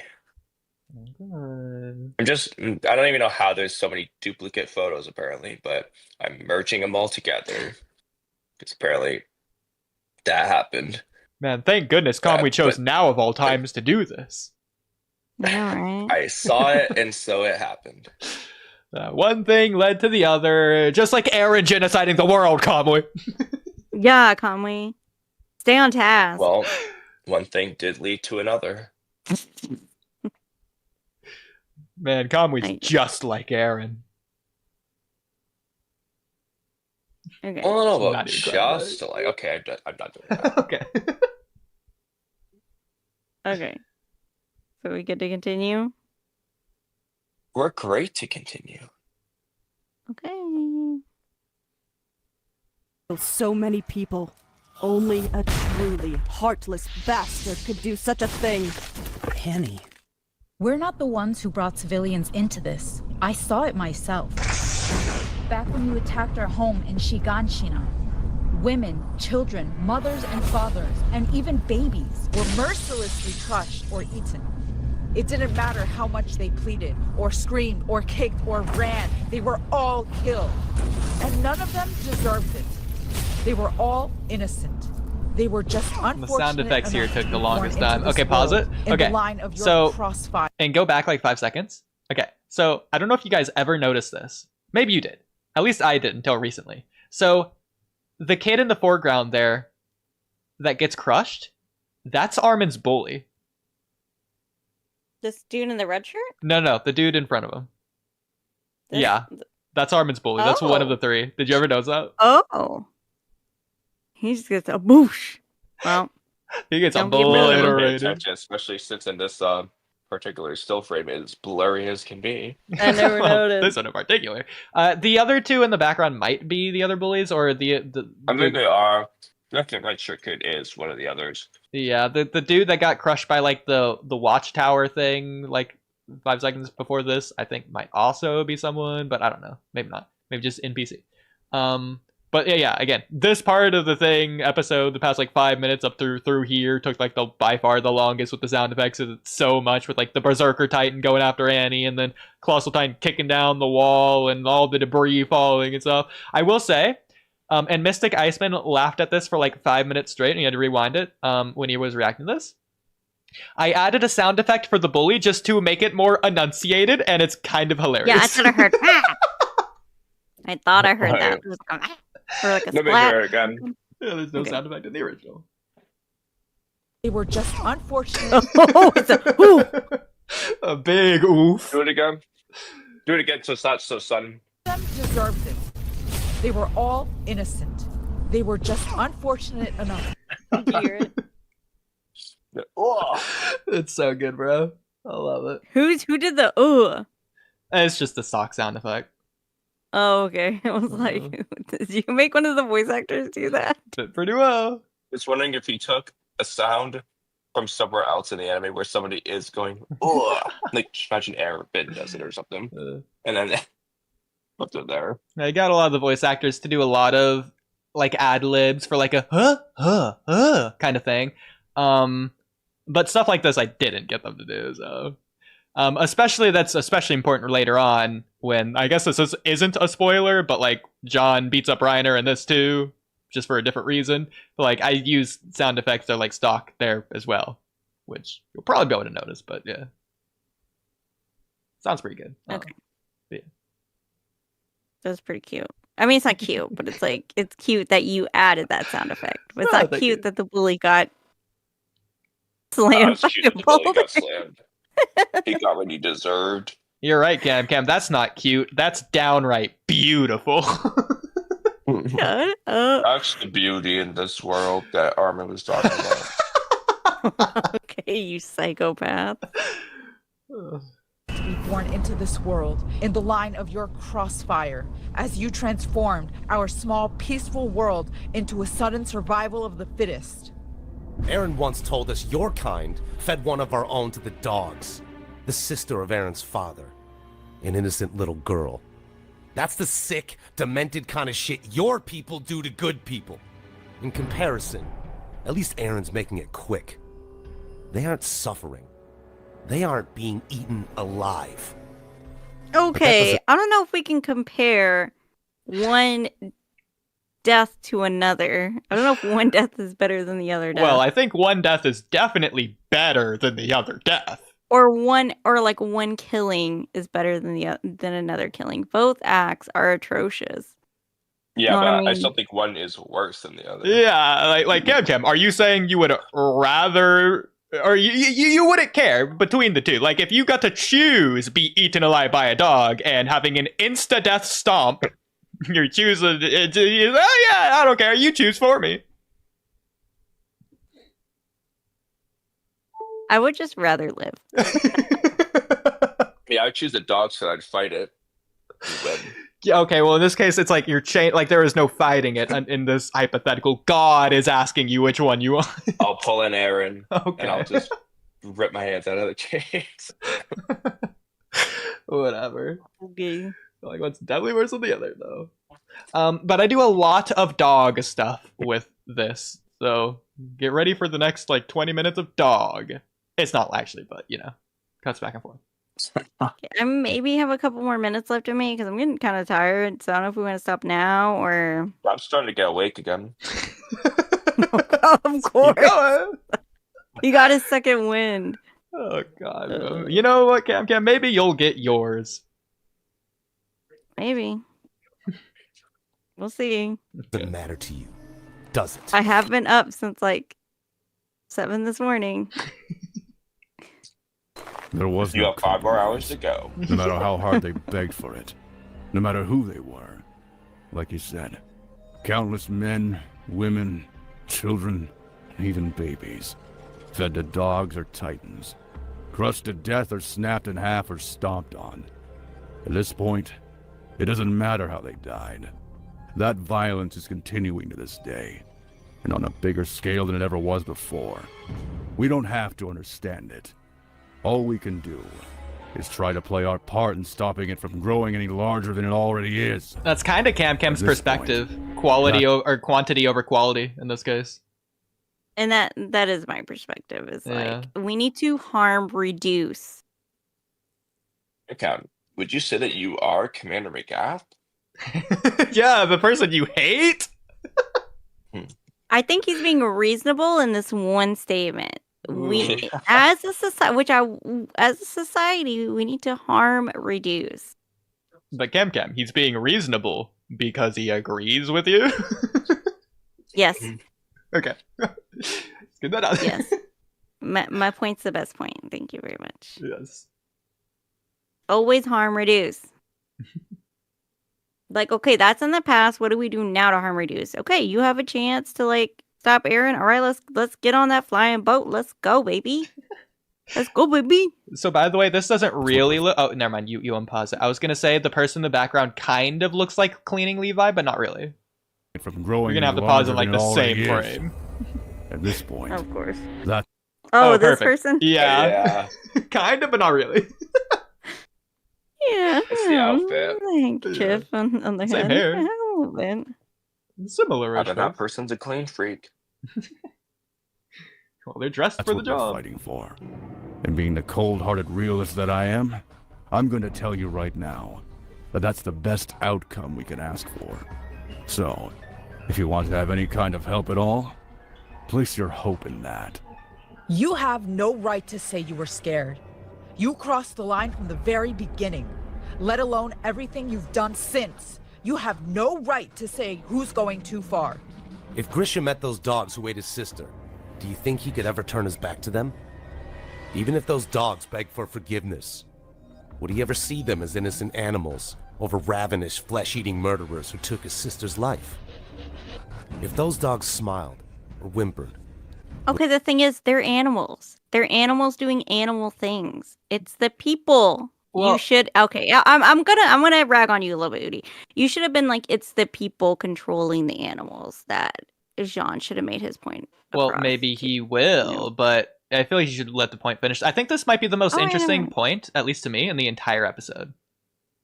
Let me go back a little bit then. do you think he could ever turn his back to them? Even if those dogs beg for forgiveness, would he ever see them as innocent animals over ravenous, flesh-eating murderers who took his sister's life? If those dogs smiled or whimpered, would he not be anxious?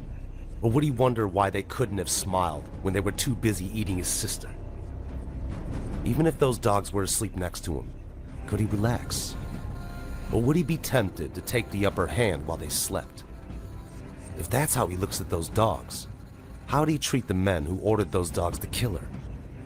What would he think of the men who were ordered to stand by and let it happen? There you go. Forget us. You can't. How's that? But the men were not ordered to stand by and let it happen. The men were controlling those dogs. Which makes it even worse. It does make it even worse, but it's animals doing animal-like things. So you don't blame the animals. You blame the people controlling the animals, because the people could have pulled the animals away at any second. They could have called off the animals. They could have not even done it in the first place. Well, that's obviously the point that he's getting to. Realistically, it's not about the dogs, it's about people. Yeah, but when you bring the dogs into it like that, you're making it kind of about the dogs, I feel like. The point of this is to say Grisha... well, it's not the point, but just for you. It's not to say that Grisha would feel uneasy because they're dogs. It's because of what they did, not what they are.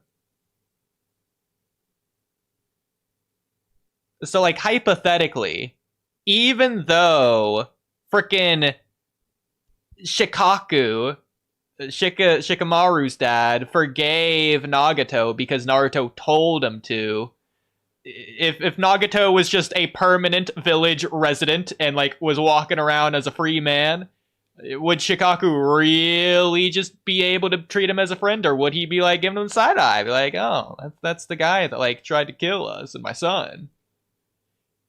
Like, even if he forgives him, is he ever gonna, like, go to a state of comfortability around him, or is he always gonna be uneasy? If it was the adult Shikamaru, we know the answer, I feel like. If it was the adult Shikamaru and Boruto, I feel like we know the answer.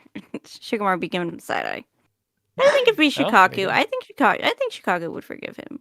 I think Shikaku would forgive him. It's not about forgiveness. It's about being able to go back to treating him like it never happened. Yeah, I think Shikaku would, but adult Shikamaru would never. Would never. Doesn't even trust the child. Okay, listen, maybe Shikaku was like the outlier, but I don't really think so, considering what he told Shikamaru that he's gonna go kill Hidan if Shikamaru gets himself killed. Well, yeah, because Hidan would have killed Shikamaru. Nagato didn't pay attention to Shikamaru at all.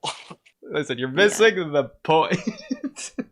Well, you should depict Nagato then. And the whole point is, like, you forgive people for their actions. And it's just like, it's a dog. You can't necessarily forgive a dog for doing a dog thing. You can forgive the action, but that person still did that action. So forgive, but don't forget. You can forgive a dog. Just because you forgive doesn't mean you forget. A dog? The point. But when you forgive, you have to forget. No. Yeah, I'm with Gamli on this one. You can forgive without forgetting. I'm with Gamli I think you do, because if you don't, you can forgive, but if you still want to be friends with that person and you never forget about the situation, you never forget, if you're constantly remembering what that person did to you, it's not true forgiveness. Hey, Cam, you remember when we were, like, fighting last year? Yeah. Oh, okay. I guess we're not friends. You never forgave me. Okay. What I mean is,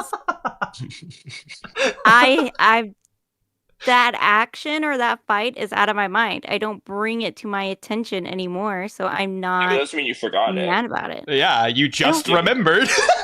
It's in your mind right now. I'm not mad about it. We hashed it out, and it's over, and it's done with, and okay. But again, it's not about the anger from it, because you forgave them, so you're not going to feel angry. But you're still going to, like, know what happened and act accordingly. I don't. You proved your point. You haven't forgotten. You just don't care. When I mean, when the saying is you forgive and forget, you forget. You forget that feeling.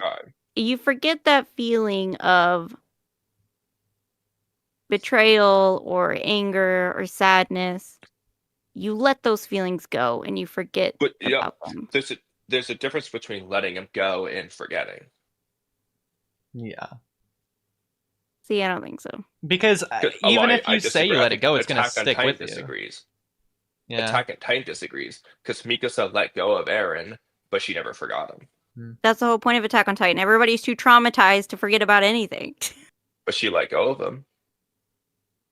Yeah, and that's Mikasa's own trauma. I think Mikasa is definitely in her trauma. I'm not in my trauma with Udi.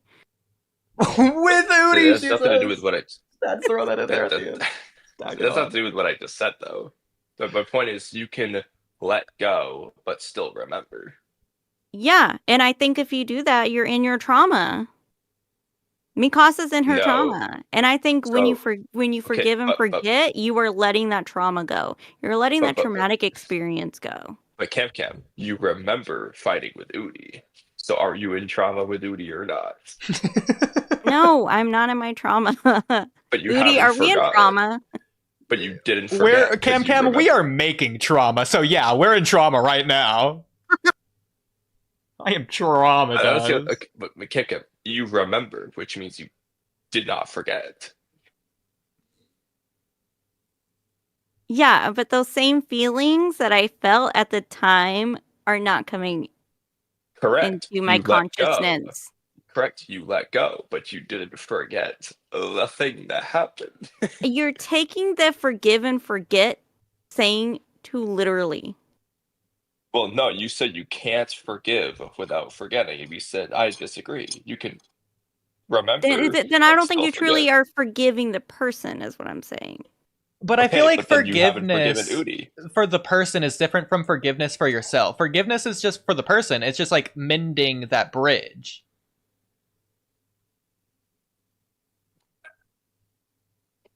Yeah, you can mend the bridge and like not be friends with the person and still side eye the person. Yeah, you can forgive someone without being their friends. But I guess. That's not what I was getting at. But like I feel like forgiveness is letting go of the active emotions such as anger, but you're not going to be letting go of like the passive emotions because I feel like those are going to linger with you forever. It's similar to addiction to where you can like overcome the withdrawals. You can overcome addiction, but that doesn't mean it's not going to be a lifelong battle. If you're addicted to gambling and then you gamble and then get addicted to it, and then you stop gambling, that doesn't mean you're not addicted to gambling. You are still a person who is addicted to gambling. You're just not actively addicted because you stopped doing it and you got over your withdrawals, but you're still like that person. But I mean, I don't know how it works with all addictions, but I think in some addiction cases, you can just like straight up just be fine. Like later on, you're just not addicted. Like it's not even remotely there. Yeah, I'm not counting that if happen. it's the thing. Plus, in that case, are they really like a person that would be addicted to it in the first place, or are they just? I mean, there's some there are people who are addicted to a substance, and there are people who like kind of depend on a substance, and it's like different. Like addiction has to do with like your brain chemistry. Being dependent on a substance isn't necessarily like a brain thing. Yeah. Like like my father, for instance, he drank for a long time, but he was able just to quit cold turkey, and he hasn't drank in 29 years. Mm-hmm. So, like, I wouldn't say, and he's never thought about drinking again. So I wouldn't say he was like an addict, per se. Well, I was thinking like with smoking, nicotine, which is an addictive thing people get addicted to, but people can quit, and they can just quit and be fine eventually. Like that can happen, and I feel like you would still say they're like everyone who, I don't know, smokes or vapes. Every 10 minutes is addicted. I don't think that. I feel like they are. Like how it works. Yeah, but you would still say that like you're an addict even if you quit. No, if you've been quit for 60 years and never thought about it in 30 years, I'm not going to say you're still an addict. You're a former addict. But a lot of those people do call themselves addicts. Like, yeah, I'm an addict. Like I was addicted at some point. Yeah, but I'm not in active addiction. I feel like you can't. I feel like that makes no sense. You can't say I am an addict because I was addicted. No, you were an addict. They're like I can't be around alcohol because I'm an addict. Exactly. That's different. That's different from what I'm saying. I'm talking about people who could just be around alcohol and wouldn't care less. then I would say those people aren't necessarily. Yeah, I would say they They aren't weren't addicted in- in the first place. Yeah, Because the that's why thing I- is, like, they that's aren't why I addicted was- in the first place. But that's like why I my was dad can us- be around my mom who drinks alcohol occasionally and like be totally fine. You know, That's why I so. was using the nicotine example from before, because I feel like you just are addicted. I don't think there's any way around it. It's just a super addictive thing you're doing every 10 minutes every day. Like, I think you're addicted. Yeah, and then some people can like smoke one cigarette like once a month. You And know, some people can just stop forever. yeah, but then there's some addicts who like can't even like have people who smoke cigarettes can't even like, let's say they have somebody who's living with them and they have a pack of cigarettes in the house, like they can't have those people living with them because the temptation is there. Those are addicts. You know Yeah, what I I mean? agree, but I still think if someone was addicted to vaping and they stop and then they're fine around people in the future, I'm not going to say that they weren't an addict before. They just aren't anymore. Well, but the thing is, it's like a birth thing, since it's like a brain thing to a degree. So it's like, for example, the person with the gambling addiction, they are a person with a gambling addiction before they've ever gambled. They just haven't realized it yet. They have a propensity for addiction. Yes. That's different. But you wouldn't say you're addicted to drinking before you've drank alcohol. You're just predisposed to get an addiction in that case. To get is interesting, but I see what you mean. It's like active But versus you passive. can't be addicted to like alcohol if you've never drank it. It's not addicted to it yet. Well, yeah, you're not addicted to it, but you're the person who would be addicted to it. You have an addiction. Yeah, but that doesn't mean you are. But you aren't addicted.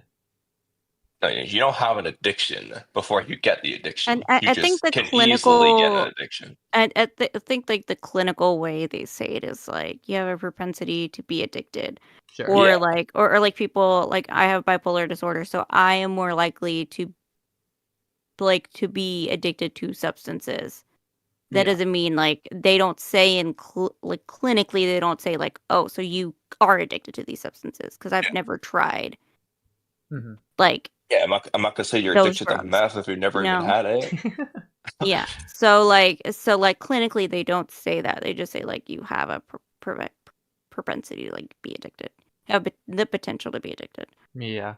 And I feel like it's also different. Like if a drug physically alters your brain, my God, I can't speak, to become addicted to it, as opposed to if it's already in a certain type of way to be naturally predisposed to it. That's why I was using nicotine earlier. 'Cause I'm like, Yeah. that when you just are getting addicted, it's just that's a very addictive thing. Yeah. Which is why I don't use it. Getting away from the addiction, though. I don't smoke cigarettes or anything. So, Exactly 'cause same. I don't want to tempt myself to be addicted. So yeah. Yeah. Back to the forgiveness thing. I feel like the point of like the not forget is because why would someone not forget it? It's not about the event. It's about the action. And yes, there is a difference there. It's about knowing that that person is able to go this far. And now you know that. So you can take that knowledge in the future to not get harmed by them in that way again. Potentially. Like that's forgiving them, but that's not forgetting. See, I also see it as like you not forget, like, okay, yeah, like I accept your apology and I forgive you for what you did, but then like later, let's say that person brings it up in an argument, like, oh, remember 6 years ago when you did that thing to me? Like, wait, I thought you forgave me for that. Yeah, that means they haven't changed, but I feel like that's an important factor, is forgiving someone when they are versus when they aren't asking for forgiveness. Because you can do it in either instance. And in one instance, they're more likely to have changed. Either way, they could have changed. But like that's also like another separate factor is whether or not they have changed. You can forgive someone despite the fact they haven't changed. Naruto forgave Nagato even though he didn't ask, and Nagato didn't change. No, what I meant was that, like, let's say the person who was hurt, like, let's say person A harmed person B. And person A says, hey, I'm sorry for what I did to you. And person B says, okay, I forgive you. And then person A and person B are in an argument. And person B says, oh, I knew you were always like this because you hurt my feelings 6 years ago. Like, that's not forgetting. You know what I mean? That's Yeah. not forgive and forget. Because like I feel like if you forgive somebody, then you shouldn't bring it up in an argument again.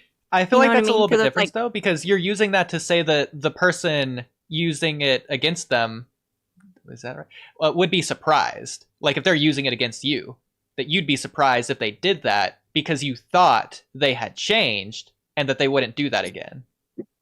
But like, but what if it's not even the same thing? Like I'm more so seeing the situation as like why are you even bringing that up when it has something to do with like the current situation that we are fighting about? You know what I mean? But there are people who do that. sure, but like, just using it as the example of the change point is that like hypothetically, Naruto forgives Nagato, then Nagato just doesn't die. If Nagato comes back to the village in the future and then kills Hinata, but for real this time, Naruto's not going to be surprised. Because he knows Nagato didn't change or ask for forgiveness. Like, that's just something he would almost not expect, but like, it's not that it would be unexpected. Unlike if he did change, then Naruto I think would have been Naruto surprised. would be surprised, just given the ending of their conversation, where he's like, Yeah, "You know I do what? think I'm gonna Naruto would believe be in you, Naruto. surprised. After all, let me help you out." Like, Well, again, you'd be that is just ignoring that as an aspect. Like, that just doesn't happen in this case. So in this case, Naruto's like, "Nagato, I forgive you." He's like, "Okay, Naruto. Well, I'm still mad, but I'm going to leave now." Exactly. I guess. Yeah. So no Rene Tensei or any of that. A very weird conclusion, but okay. I mean, for the story, But- yes. For reality, I think it makes my point, kind of.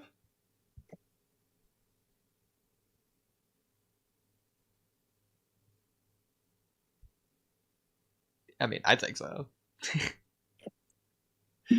But like Yeah. bringing that back to like this specific scenario with Grisha and the dogs, even if Grisha forgives the dogs, which the dogs don't have to do anything, or the man behind the dogs, Grisha could forgive that person for like his own individual self, letting go of that for himself. That does nothing for the person. They don't even necessarily even need to know it. He just has to forgive him for like internally rather than externally. But even if he did do that, if he's hanging around the person controlling that dog, he could still be uneasy or wary. Not like emotional, but just like knowing this is who that person is. Knowing this is the Yeah, type then of I thing they don't could do. think. Then I don't think you would use a forget and forget reference in that case. Or the Yeah, in that exception. case, I don't think they've fully forgiven him if they're that weary. Yeah. What about Shikamaru with Amato? He's like sussing him out the whole time, but Amato hasn't done He's not anything forgiving to him. Amano for anything, bro. Like, And that's not he forgiveness. just doesn't trust him. Like, Okay, I feel like that's actually a great word. I'm glad you said that. That's basically what this gets down to. Just because you forgive someone doesn't mean you trust them again. Then why are you friends with that? Then I hope you're not friends with that person you don't trust. well, no. Well, you don't have I to think be to there's forgive them. context for. I think there's context for that. Yeah. Because I can forgive somebody and not trust somebody, and like I can be like, yeah, I forgive you, but I think it's best we part ways. Exactly. Yeah. And then I wouldn't trust them. You know? Yeah. So I feel like that's like the perfect It's almost like way to word it. it's not even that you're forgiving him. It's that in that case, it's almost like you're forgetting but not forgiving. No, and in that case, you're like, like, I'm gonna let it go, but like I don't forgive you. yeah, and I yeah. don't go- Forgiveness is like you're letting go of that. Like you're letting go of that anger. But it's not, see, that's like different though. That's almost like a third thing then, because like you didn't forgive that person in that case because you like, I don't want to talk to you, I don't want to trust you, we're not friends. I'm just gonna stop thinking about it. So you're letting it go, but you're not forgiving them.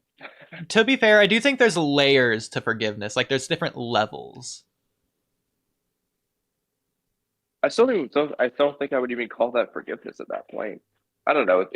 I mean, then again, on the other, I'm not going to explain it, but like, I know a situation in real life with some people which would describe forgiving, but not talking anymore. Mm-hmm. Yeah, you're Definitely not letting go of that forgetting. anger and resentment, but you don't trust that person, so you just best not to talk. Exactly. Yeah. So I guess you can do it. Yeah. But like even like another scenario there, you forgive the person, you don't trust them, but you still talk for one reason or the other. Like if it's your coworker, you still gotta work with them if they aren't like fired. So. Yeah, that'd be like the Shikamaru Amado, more. Yeah, exactly. Or less. Like I have a family member who I don't forgive, but I have to talk with them just because we're in close proximity to each other. So I'm cordial with them, even though I don't forgive them. There you go. Who is it? Come on. Girl, they know. They know.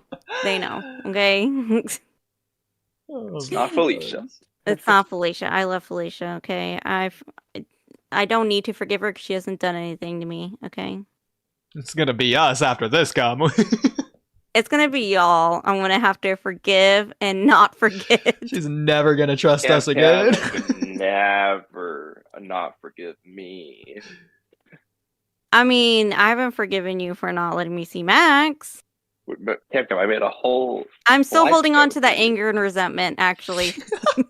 Capcom wishes she could forget us. Show of Max. You know, I forgot to take an additional photo. I forgot what it was. I saw it the other day. I was like, oh, I missed one. Next to Max photo for you, but it's okay. You got like 50 of them. There's always next year. Yeah, next year we'll send you some more Max photos. Don't worry. He's growing every day. How come every boy on the internet doesn't want me to see their dog and their cat? Like, I don't understand. It's not fair. Well, my excuse is I don't have any.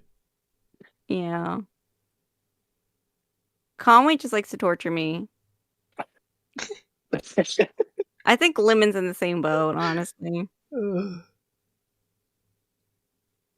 At least we laugh when I do it. I don't laugh when Lemon does it. I cry. I'm like, how's your cat? Fine. Can I see it? No. Okay. Because I'm not actually being mean. I'm just being silly. No, you are also being mean. In a silly way. No, you're being ugly. That's not true, though. Then send me a picture of Max. And if you're not being ugly, I'll send you a photo of Max. All right. Oh no! Why did you say that, Cam? Pooping or something, or is it gonna be all the pixelated ones? It's a great idea. I know. I'm writing that. I know. You're just feeding him at this point, Cam. No. Please forget. Straight to pin messages. Please forgive me and my transgressions. Take photo of Max. Or Cam. Oh, take a picture of him peeing on your leg. Well, that's almost impossible because that would just be too much of a he caught me by surprise moment. I'm definitely not gonna purposefully. I need to contact one of your make family that. members and just say put a letter in the mail and be like, psst, I know you guys don't know me, but I need you to do this one thing for me. Imagine not knowing anything and getting that letter in the mail from a stranger.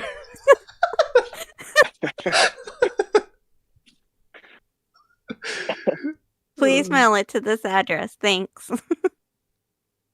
Please email them here. I would move. Not living here anymore. God. I'll give you this. It would be fun. He would get a good laugh out of it, though. If his mom came and was like, what is this? Who is this? Do we need to call the police? Explain. Oh, no. Explain. Yeah, that'd be the one word. I'll put stickers on it to lessen the blow, you know? Painful. I'll put the puppy dog stickers on it. The puppy dog okay, I'm stickers really for tired. foreshadowing. Yeah, we can stop here. One more thing I'll say on like the dog versus man point here. I feel like the same can just apply to a dog anyways, at least to a small extent, if you want to be compromising. Because there's some dogs where, again, you'd be surprised if, like, they bit your face, whereas other dogs, like, even if you didn't know the dog, if, like, you see the owner and they're like, oh, sorry, careful, this dog is dangerous, you don't have any emotional attachment to that dog beforehand, but like going into it what they're capable of. It's like I feel like the same still applies. Yeah, but it's a dog doing a dog thing, so it's like, okay, whatever. I don't judge it like I would judge a human. I mean, I feel like that's just dismissing it in a different way, though. I don't know. Well, maybe because I just see dogs and people different, like. They are different, but it's not about dog versus person at that point. I do think it's about dog versus person, though. That's how I'm seeing, anyways. I'm just taking it too literal. I mean, Conway, do you think Cam has like a full point here? Maybe a half point? Maybe I have the full point? What do you think? I'm gonna say half because like I definitely get being wary of a dog and forgiving, or the fact you can forgive a dog and blah blah blah. Yeah, like, at the end of the day, even if it is a dog, like different dogs have different personalities and blah blah blah.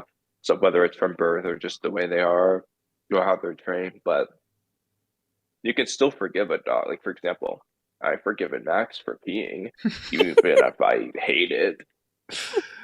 I'm definitely weary around him.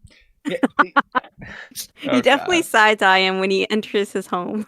The weariness is more so the point traps in this context because it's about a dog that you haven't met yet, so there's nothing to forgive. They haven't done anything to you. It's just you're being told what that dog has done in the past to like someone else.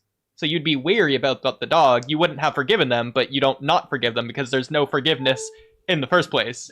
Because there's nothing to forgive. Yeah, so it's more so like here are the dog's boundaries, and you respect the boundaries. Just like you respect people's boundaries, you respect dog boundaries. I feel like that's not too much to ask. I mean, boundaries is an interesting way to look at it. I was looking at it more of like what the dog is capable of doing, regardless of boundaries. But it's not about what it's capable of doing. It's about what it's known for doing. Exactly. Yeah. No, you're right on that.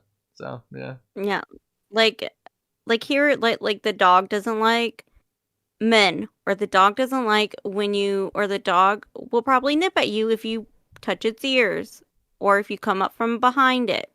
Like, okay, I will respect those boundaries. But knowing that, even when you're respecting the boundaries, I feel like you would still be weary. Until you've developed that trust with the dog, at least. Like, there's still an element of unknown. But I'm not going to judge the dog for being a dog. I'm not going to judge the dog. This isn't about judgment, though. I feel like being weary. I'd say weary is a more negative tone than being cautious. I would say cautious. Yeah, I would agree with cautious. That's fine. I was going to say the same thing, actually, so there you go. Okay. Yeah. Cause like my dog, cause I had a dog, and it got in a fight with one of my other dogs because they were in too close proximity to each other, and it was dark outside, and they had bumped into each other, and they were growling at each other, and I was trying to separate them, and so my arm got in the way, so she was trying to bite him, and so she didn't realize my arm was there, and she bit my arm, and I screamed, and she just let go, looked at me, and just walked out. She just walked away, like nothing happened. To some extent, I feel like animals' brains work the same as like the toddler's brain with the peekaboo thing from earlier. To where, like, for example, like if two cats are fighting and you pick up the cat's gonna look at your leg and it's gonna think it's the other cat. Yeah, and I think that's what happened. My arm was just in the way, and it thought it was. And then once I think she heard me, she was like, "Oh, yeah, exactly. Oops, my bad, bro. I'm gonna head out." And so like, but I was never weary or cautious around her after that, because I'm like, oh, she was in animal mode, she was in beast mode, she didn't, like she thought I was the other dog, but when she heard it was me, she didn't continue mauling me. Yes, but you're probably left me alone, more aware of the difference between animal mode and beast mode, and like when she's going to go into it versus not. Because if you knew that in the first place, then you wouldn't have got bit. I mean, my dad had always told me not to get in between a dog fight, but okay. Yeah, that's different from having personal experience, though. Yeah, but But yeah, I was never because she never acted like that again. Like those two dogs never got irritated with each other, never again. So it really was just like I think I just got lucky. It was just like a once in a blue moon kind of thing with her because she was like fine after that. And like I was never weary, cautious, or like she was just like a happy dog after that. So I was To like, be okay, fair, whatever. at that point, you're attributing it to something other than themselves rather than the animal themselves. Like if the animal bit you and you just didn't think it's animal mode, you just think it is just the animal biting you, then I feel like that's different. Maybe. See, I was just kind of like, oh, like the dog just thought I was the other dog, and when she heard it was me, okay, she was fine. But and that showed me she wasn't actually gonna like continue. That if she saw it was me, she wasn't actually gonna bite me ever. Yeah, exactly. I feel like if the animal was just like lashing out and you knew that it knew it was you, that would be different. Yeah. Which I feel like that's what the dogs are like in the Grisha sister scenario, to be fair. I mean, and the dogs were probably trained to do that. I mean, again, I'm referring back to history, but like the Nazis often used dogs in in the ghettos and in Auschwitz. Yeah. To scare the Jewish people and, maul them. Yeah. And that was some of the worst experiences. So, and they did have hatred for the dogs, and they did kill the dogs. Now that I'm thinking about it, because some of the dogs were left behind and they killed the dogs. So like, I'm not mad about it. Yeah. I guess from that standpoint, looking back at history, I'm not mad about that. I can understand people feeling that way. Yeah. When I see it as that's all the animal was brought up to do. So of course that's all that animal's going to do. I feel like Saw 3's ending is also very interesting to this conversation, but Kamui hasn't seen it. We will eventually. Yes. And then to be fair, we don't know if those dogs were trained or not in Attack on Titan. I completely agree. It's entirely plausible that they were, but it's also possible that there was like slum dogs or just their personal pets. To be fair, just based on their physical appearance, they didn't look like trained dogs. Yeah. A little scruffy. Yeah, but we just don't know. So I'm not gonna put that in the definite pile. But anyways. But yeah. Yeah. But I don't know. I just see it as just an animal doing an animal thing, and that you hate the people more than the animal, I guess. But I'm also an animal person. But it's bad people who make bad dogs, Humans are animals. See, I don't think that. Well, they are literally scientifically classified as Homo sapiens. I see it as humans are created by God. So. Okay. Well, anyways. With an expressed purpose. So. Yeah. We are a different class. Yeah, that's a conversation separate. We already had, so I don't have to have that again. And we're all tired. Yes. It's 3 o'clock. Oh my gosh. So anyways. That was part 3 of the thing, and we'll do part 4 where we'll watch like 5 more minutes next time. Hey, whoa. We watched 20-something minutes. Like 18 of those minutes we had already watched. But Conway was asleep. He wasn't asleep, he was tired. He said he didn't remember it. That's why we had to start from the beginning. To be fair, even if he was wide awake, he would have forgotten it at this rate. Yeah, it's been like 2 months. Whatever. So it's good thing we started at 8 minutes. Okay, it's fine. I think we made good time. Okay. Well, actually, I said I thought we were at 29. You guys were talking about rewinding or whatever. And I'm like, okay. I'll into that because Cam. Sure enough, we were left at 29. I just say this is Cam's episode. Okay, she's the birthday girl. We gotta listen to her on her birthday and everything. Yeah, Kamui. Which is now her Valentine's gift for me. Yeah, it's my special. Oh, snap. That's like tomorrow. Oh my gosh. Wow. Okay. Wow. And by tomorrow, Yeah. I technically mean 2 days from now, but yeah. Yeah, I was thinking about doing a prank gift, but I think now it's too late to pick something. So I think I might just do something that's just a little silly for y'all. Oh gosh, for us. Oh, that's going to be for Sour. You should definitely do a prank one for Sour. The AI thing. You should do an AI date with him. Oh no, he would be like, I don't want to participate in that. Look Ew. up like a stock photo of a butt, send it to him, and say it's yours. No, no, I'd That's rather pretty good. die. No, me gusta. No, you should. That's No, take this part out too while we're at it, please. Cut Yeah, be here. like, how bad is my rash? Can you see my pimple? Ew! You want me to have a pimply one? Ew. Did I wipe well Like, I enough need your here? opinions on a rash. Oh my god, do you remember in Frenemies when they talked about Trisha Paytas? Nope, we're ending it there. All right, thanks for watching. Bye. Ha, it worked. I just had to